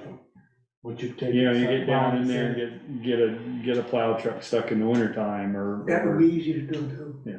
Oh, I know, I've been You know, down there. those people keep it clean all year, so why would you wanna take up that? Yes. And they're used to dealing with it now. They are. I know it's their issue, so. Nope. I'm a no, but It was a thought, that's all. Okay, you never know if you don't ask. Yeah, you're good to go. do we need Ian, to you vote wanna on say that? anything else? Yeah, Ian, you wanna comment on? We haven't heard from you on that one. Sorry, we kind of. No. Well, I don't have the history of knowing the roads like you guys do. No, it seems like, I think, like you've discussed, the amount of money that we could potentially get by changing the classification doesn't seem to benefit us that much. If we knew that we had the option to have a larger amount come in to potentially help us with that, I think I could be persuaded, but it doesn't sound like it's gonna help us in that great a way. And I know that we are discussing trying to sort of remove roads from our roster just to improve and be able to make it more manageable for the town to look after the roads we already have. You know, there are 3 or 4 places down on Beaver Meadows. I'd hate like hell to take that one over too. You know, that's a class 4. Yeah. There's so many But- now that we take over and we deal with that, we don't. The only, no, I shouldn't say, Yeah, Then don't. don't. I won't, I'll keep it to Okay. myself. Yeah. You know where I was going with this, didn't you? Yeah. All right. Are there any other ideas that the select board would want us to apply for? The previous ones were the sidewalk scoping study for Airport Drive, the Lincoln Road intersection study, and And I'm just gonna wonder, Munsell. where is? The where do we Munsell are? Ave road, Munsell roads. that was sidewalk different. study. That was a bike ped grant through V-Trans. Oh, yeah. Yeah, and that was a bigger chunk of money. And there was one other one, I'm not remembering what it was, that we got through the Regional Planning Commission. The speed study. Is one of those. No, I don't think we did, but maybe we should. Maybe that's what we should do with it. They did a speed study. We did get a grant. They did one about for maybe stop 5 or sign 6 going. years ago. They tend to, Yeah. we can do another and they'll happily come, but they tend to prioritize other towns that haven't done it within the last 5 years. But anyway. Or we skip it this year and focus on other things. I can give it some thought. I'll take a gander at it. Okay, well, the application is due on Tuesday, the 8th, and I will not be in town to do it. So it would have to be this week. Think fast, Ian. Let me go. I think I Okay. can't find anything. Oh, actually, I would be in town. So next week, I'll not be in town. Okay. Okay. Okay. Okay. Consider options for updating the town-owned Seth Hill Waterworks and Lincoln Forest Conservation Plan that expires on April 2024. This is kind of, we just gotta renew it up for another 10 years, right? Correct. Or We current use received program. a scope of work from David Brin this afternoon. I forwarded that along. It's a pretty detailed scope of work. He estimates the cost to kind of re-inventory things to be $1,750. And that's presuming that the select board and the community's objectives are the same, which are basically habitat protection and wise management of the land. I don't believe timbering is part of it, but the sugar Sugaring is okay. operation is part of it. Yeah, God, So- what's your pleasure? I wouldn't think it'd taken that long. He's already done all the footwork. Right. The map won't change. So Can't Can't imagine the map will change much unless we've done something up there. Right. So what? I think you just- Why do we own this, and why do we still own this? We tried to sell it years ago, just history for you, and we Yeah. tried to sell it years ago, and Peter Ryan got up at town meeting and said, we are not in the habit of selling land, we own it, we're keeping it. And the board at that time, I was on the board at that time, and we had asked the voters if we could sell it. Because it really, we'll never use the water from it again. We still own obviously, we still have the right of way all the way down through. There was some talk at one point of doing some sort of hydro off of that line, but it's only a 4-inch line, and there was an issue with dumping the water, believe it or not, dumping the water into the river was an issue. Didn't we get from the Energy Commission years ago, Peter, when I first got on the board, was turning the old, if you're going up there, the penstock, or whatever you call it, where the water used to be intake, came into the little building, which now is probably destroyed and gone. Putting a hydro right there at that building, Way up there? way up there. I thought there was looking at putting a little, and it wasn't going to generate enough power I wouldn't think it would right at the mouth. Ian, this is where we used to get the water from. for the town. That's Yeah, serves the no, town. I knew that. I'm just curious, like, are we ever gonna use it? If we sell it, can that benefit other projects and other things that the town is doing? Would we ever have to use it up there, or is it beneficial for us to consider selling it? Because it might, might I benefit mean, us we get financially. money from, do we get money from the federal government for that? No, we get No, money we're from gonna the current sugaring use- operation that Yeah. pays the taxes. Yeah, big, not Okay. much, We but may have to modify that agreement. Do we know how much it's worth? How many acres is it? about 112, I think, 117, somewhere in there, isn't it, Valerie? 113 acres. 113, 112. Wow. We could subdivide it and, create a couple housing lots up there. Right. Yeah, That would I mean, go, that's property of the water department, so it would go to the water department. Right. It was bought with water department funds, I No, was told. I mean, it's I don't know deeded about to the that. I don't town. know who pays the town, I The don't know. town pays think- I believe they come out of the water budget. I've seen it on Well, the water budget. well, if it would go to the water Taxes. department, that would be beneficial, since the water department needs that, especially with the projects that are gonna be happening in the next decade. Just a thought, I think obviously I it's don't have like the $1,200 history. in taxes a year, and we make, 300 or something. Oh, I thought it was Yeah. less than No, I that. think we saved that. I think Yeah. it's several $1,000s in taxes. It was but about it's reduced. 3,000, I think it's down I to, think it's more like 300, isn't it $350? I was gonna say 346, 356, Less than something like that. $500. it's less than in $500 taxes. for taxes on it. Mhm. Jill popped on. What do you think, Jill? What would you do if your spring dried up and you didn't have a backup water source? Bingo. That's you're my not gonna thought. use, You could treat that. We can still use that water. We'd have to treat it. You at would the need top to of Big filter Hill. it. It's surface water. You'd have to filter it, which means you need a filtration facility, but you'd have a backup water source. So like I have 2 water systems with wells that are drying up. They don't have a place to dig another well and they're not gonna have water. So like, I guess I just see it as for whatever, 350 or 500 bucks a year of taxes and a Sugarwoods bill that just about, our revenue that just about offsets. I'd keep that secondary water source. I I was couldn't gonna agree, say I it's couldn't agree security. more. I'll bet you it cost us $50 million to put a water line down here from up there right now. But I guess if you don't have water, You're gonna have to. Look at Marshfield, you're already sort of on the news, and some of these other towns didn't have water for 8-10 days. Yeah, I don't know, I mean, that's just my opinion. You have another water source that you own that you could relatively easily permit. Yeah, I don't know, maybe we'll figure out another way to transport water at some point in our lives, but yeah, pipeline being buried is super expensive. where's the other water source, Jill? You take the right like you're going up to Lincoln, and instead of going to Bristol Falls, you bear left, and it's like a. go up Briggs Hill, it's up on the property Yeah. line. Yep. That's it. just the Contact. contact. That was just the contact. That was a chlorination point, that little I've building. never seen it. I Yeah, went the and little saw the building is just building. chlorination for the Yeah. Lincoln, for this Seth Hill Waterworks. Okay, Mhm. I've never seen the source. I'd love to see it.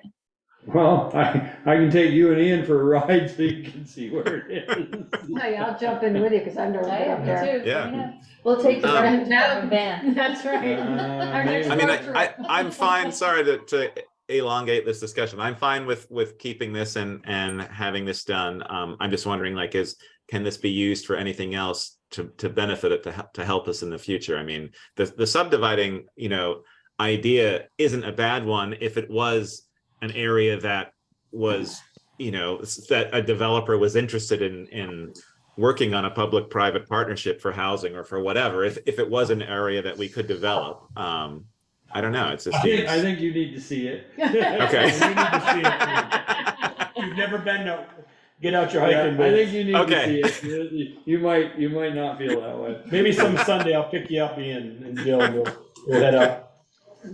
Okay, Actually, the 10-year-old plan is online. You might wanna, I think there are some Oh, okay. photos in there and some other descriptions. Yeah, I remember seeing photos. Yeah. Well, I'll make Okay. a motion that we update the forest conservation plan and hire Vermont Family Forest. Dave Brin to do the work, The Vermont Family Forest. not to Second. exceed 1750. All right, there's a second. Any more discussion? Hearing none, all those in favor, please say aye. Aye. Opposed? Aye. Review and approval of June 26th and July 10th meeting minutes. Which one did I send you? The 10th. Okay. I'm still stuck on the 26th. It's just a time thing. I make a motion to accept the July 10, 2023 minutes with the changes I sent to it. Second. There's a second. All in favor? Aye. Aye. Opposed? All right. Thank you. Authorize accounts payable warrant, any liquor or tobacco? I didn't see any liquor or tobacco. Yes, there is one. Is there one? Yeah, for Oh, covers. Legion. Like, covers. Covers, yeah. Covers. I saw it there somewhere. Well, that's just a vote, right? And then we have the certifications we have to sign. It's not in here. And the amended warrant amount is $268,022.72. That's correct. There is a coverage, I know there was. Yeah, that must be this one. Yeah. Okay. Did you hear that amount? Ian? Covers. Yeah. Okay. And we don't have to make a motion. No, we don't. That's the certifications that we approved for the water stuff.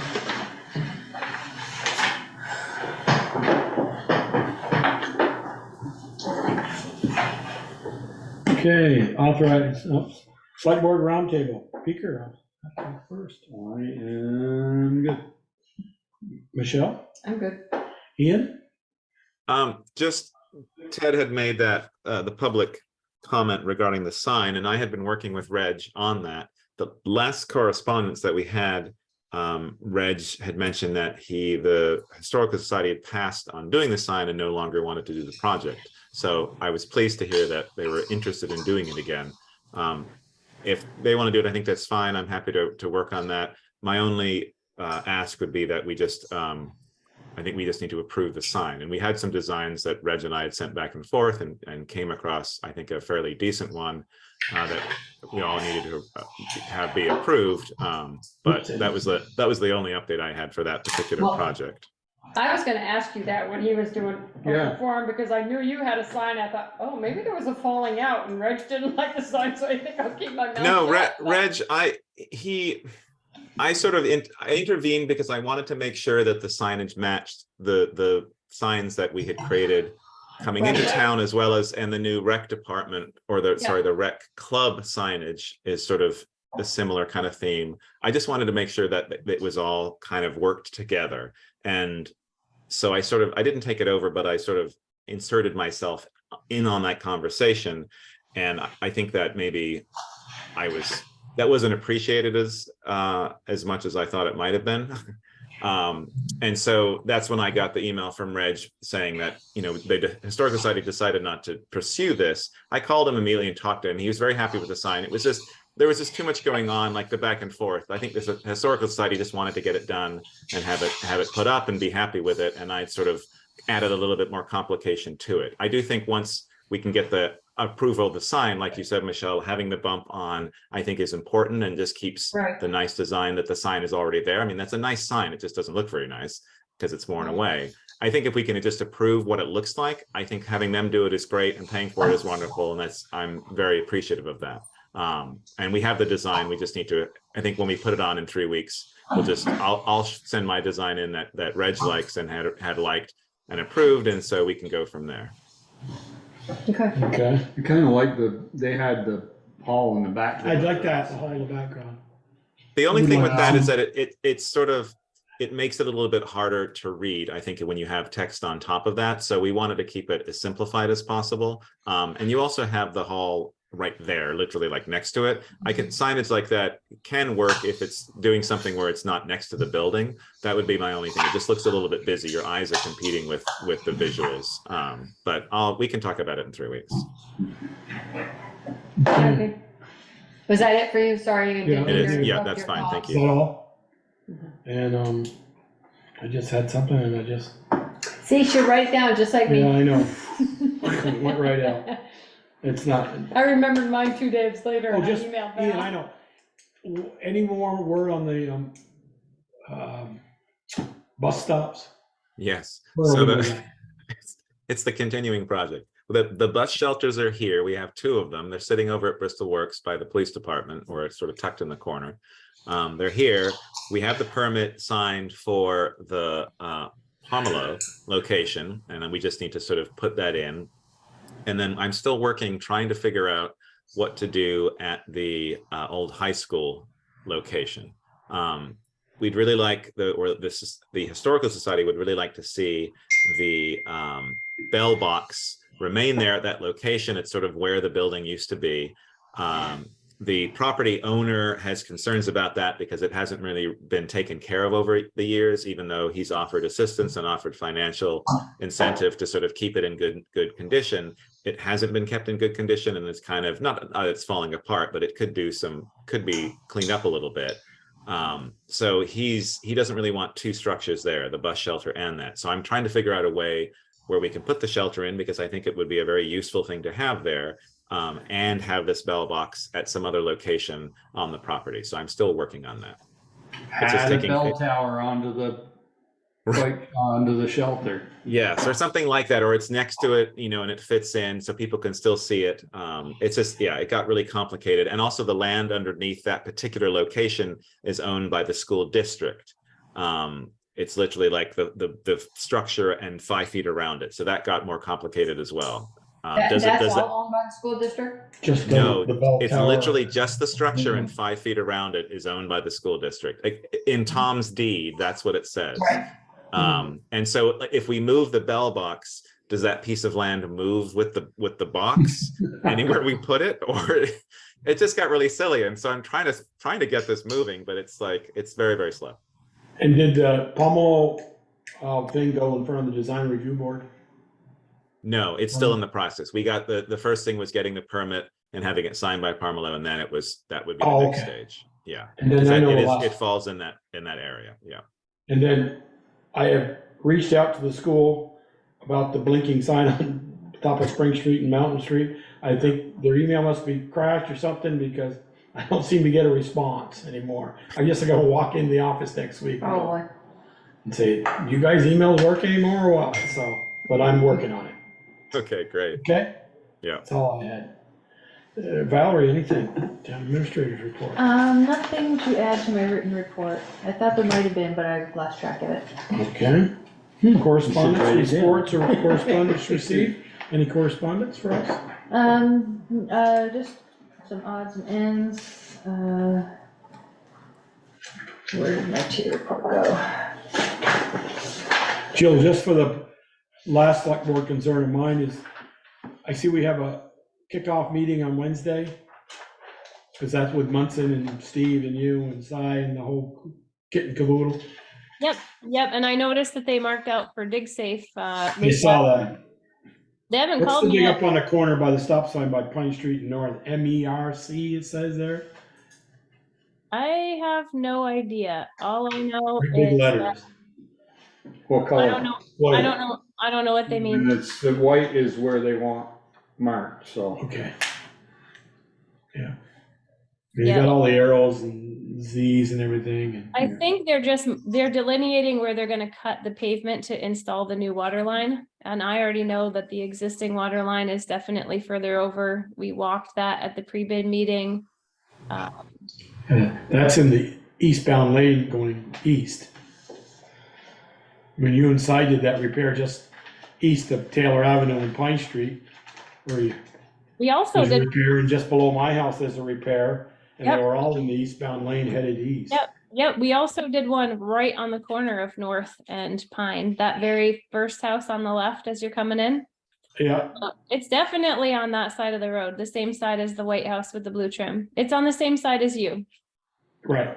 Yep, and it gets, I filled out my thing, but I was supposed to bring it with me tonight, and I left it at home, what my inventory is, or it's Awesome. copper coming in the house, so. I knew that, but I hadn't seen the evidence of it Yeah, yet. so You need a picture of that? I'll send you a picture. Well, we're keeping records of everything that we are given physical records of and taking pictures when we're doing the visit ourselves. And some people are recording it verbally, and we're taking it any way that we can get it, basically, and storing all the records that we can so that when it comes time to possibly do service lines into the future in, possibly with other replacement projects, that we have good records for those as well. So 8069 Plank Road is K Copper. That's my old house. My daughter's there now. Ah, let me write that Write down. that down, Jill. Don't you know I have to? Because you'll never get it any other way from him. Oh, you might get it from her. 8069 type K copper. Plank Road. I know it's Plank Road because there's no 8069 on any other road with water system here. I haven't sent mine in yet, but I will. Sorry. So what we're finding so far, we're probably about 75 in, is there's quite a few copper services, which is refreshing and good. There's plenty of galvanized, and I've only seen maybe 2 lead, and I bought these. I was telling Valerie about this today. Lead service test swabs. So I'm gonna go to the 2 that could be lead because they are not copper. They're not magnetic. They look kind of chalky and dry and whatnot, but I just kind of want to like do the swab before I write that they're definitely lead, because they're proving to not be any other material, but you know. So I don't see a lot of it yet. So if they're lead, will the state pay to have those replaced? Well, so this is what Roger Bergeron told us with Pine Street, which is already about to happen. If the service line is dug up in the process of doing the project, and it is found that both the town side is getting replaced already, but if the customer side is found to be lead, it needs to be replaced and it's eligible for funding. Well, that's good. Yeah, it's for those people who have it. It's great. It's just, you know, it's the part, and if it's found galvanized, it also needs to be replaced. So galvanized and lead are both considered requiring replacement by this particular program. What's not is copper or plastic, which I haven't seen a whole lot of plastic besides a couple of recent sneaky contractors. Or garden hose.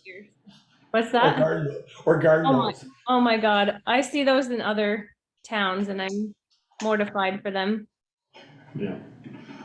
How about the 600 and some odd users? What are you, 25% maybe people have responded to the mail out from the bills? A little bit less than that, but I saw Mark, who manages Woodland Apartments. Yeah. So we verbally did his service line inventory because we have one of our routine coliforms is in there. So I already have gone into a couple of the different complexes to see, and I know that they're it's black plastic coming down. It's HDPE from the tap to the curb, and it's HDPE from the curb into the building, and then it switches to copper on the interior. So that takes care of like, I think 6 of the buildings have 6 apartments, so that's 36. One has 3, that's 39, and one is an office. So I got 40, like that. That's good. Yeah. But they have a meter right at the road. So yes, they do. I don't want to say we don't care, but we after the meter, as I said, you can have a garden hose after the meter. You're paying to the meter. Yep. Yeah, and you also, the town only owns to the meter. After that, Woodland Apartments owns it, and it's their responsibility. I mean, the state kind of snookered us in by having us do that, call them a consecutive exempt, and it was just, we would be taking care of their water quality, routine coliform. This one was like, oh, and by the way, the lead service inventory. Oh, and by the way, any replacement plan, and yeah, by the ways. So we're getting there. I don't know, maybe close to 25%, I would say. We're getting closer. I know that there's going to be I will still see stuff for another month or 2. And then after that, we're going to have to do the second push and more in person. You're going to be in by October of 24? Oh God, yeah. I'm not going to miss that deadline. No way. No. So we still got a lot of time. Continue to mail those things every quarter in the bills. That time will go by. Yep. Yeah, and what we've been doing is we've been creating a second spreadsheet of all of the users and contact information and everything else, because we are about to possibly do service line replacements for like half of the customers in town possibly. So it's really important to have that for easements and Yeah, so we're taking this exercise as like, even though it's extensive and it's a lot of work, it's also a win-win for getting the information we need to make other parts of improving the town go better. And I'm seeing the ones that are definitely leaking. And, You make a note of that? Yes, I do, actually. I'm like, oh, what? and one that we approved tonight, you probably don't want me to bring it up, but it's 65 West Pleasant Street. Mhm. From the curb stop to that slab, that's all on the owner. Right? Oh, yeah. Bill to the owner, not bill to the town, and we gotta get reimbursed, it's bill to the owner. Oh, no, and we're actually having Acker do the whole thing. We're just gonna be present to witness because he's approved by the town. Oh, okay, Yep. so he's gonna do the tap and everything into the main. He's been asked to hire either EJ Prescott or Max that are I insured. saw that, yeah. Yeah, but he'll do the dig. We'll just witness it. Okay. He'll be all right. Nothing bad's gonna happen. Alrighty. I have one other Anything thing. else? I had one other thing. Val, for the transportation planning studies grant, what about a sidewalk scoping study for the post office area? I know that we were looking at that and have been, Right. would that be I a was potential thinking one? that might be more suitable for a bike ped grant through V-Trans because a larger amount of money would be available. I see that as going from the Cumberland Farms all the way down to Maple Avenue, all the way Okay. down. Mhm. Okay. Yeah, because it jigs and jogs, Yeah. and then there's that gap there by the creamy stand, and Yeah. Okay. I don't know if there's a solution for that, but I think that would be a much larger scoping study, Okay. utilities and things like that. Okay. All right. Good to know. But that's been on my radar. And apparently the Regional Planning Commission, when they had some AmeriCorps volunteers this past spring, did an updated sidewalk inventory study, but I haven't seen it yet. So I don't know what the results of that were in terms of being able to schedule upcoming sidewalk replacement projects. Who was that? I know they did that. That was with, which committee was with that? That was with The bike ped committee with Chris Dabika. Yeah. And you haven't seen that yet? No, I still haven't seen it. I haven't heard of people. I meant to follow up today, actually. It crossed my mind, but I didn't get to it. Sidewalk is in pretty tough shape, is from Maple, on West Pleasant, from Maple down to Munsell. Oh, yeah. That's half, the west end of that is really bad. I completely agree with you. That ought to be took the next photos of project. it. Yeah. And what prompted me to want to update the inventory was because that wasn't even on the list. Yeah. So I was like, how can that not be on the list? It must be near the top of the list. Yeah. So, yeah, and there's some other sections too. I was walking up North Street, and there's some chunky sections on North Street too that should be on the list. I don't know where they fall right now, but yeah, I want to circle back on that. And I was just told yesterday, on behalf of me, and I think I speak for the board, Barbara Brown passed away over the weekend here down on West Street, long time Bristol resident, Dr. Brown's widow down here. She passed away yesterday or the day before, so my heart goes out to the family. Is that it, people? We got anything more? No executive again? No? Yeah, we do have to go back Okay. to executive. Yeah. I'd entertain a motion to go back, or come out of the regular meeting and go into executive session, and we'll turn the camera off. Motion to, it's already from this, we already did Okay, it just earlier. So it's continuation, just continuation at from 6:30. the earlier. Okay. And we got everybody? Jimmy, thank you for Good coming. night. I'll see you back. Good night, good night, good night. Thank you. Find that video for me? That camera off now? I gotta watch it. Yeah, okay. Yeah, recording, right? Yeah, we're done recording.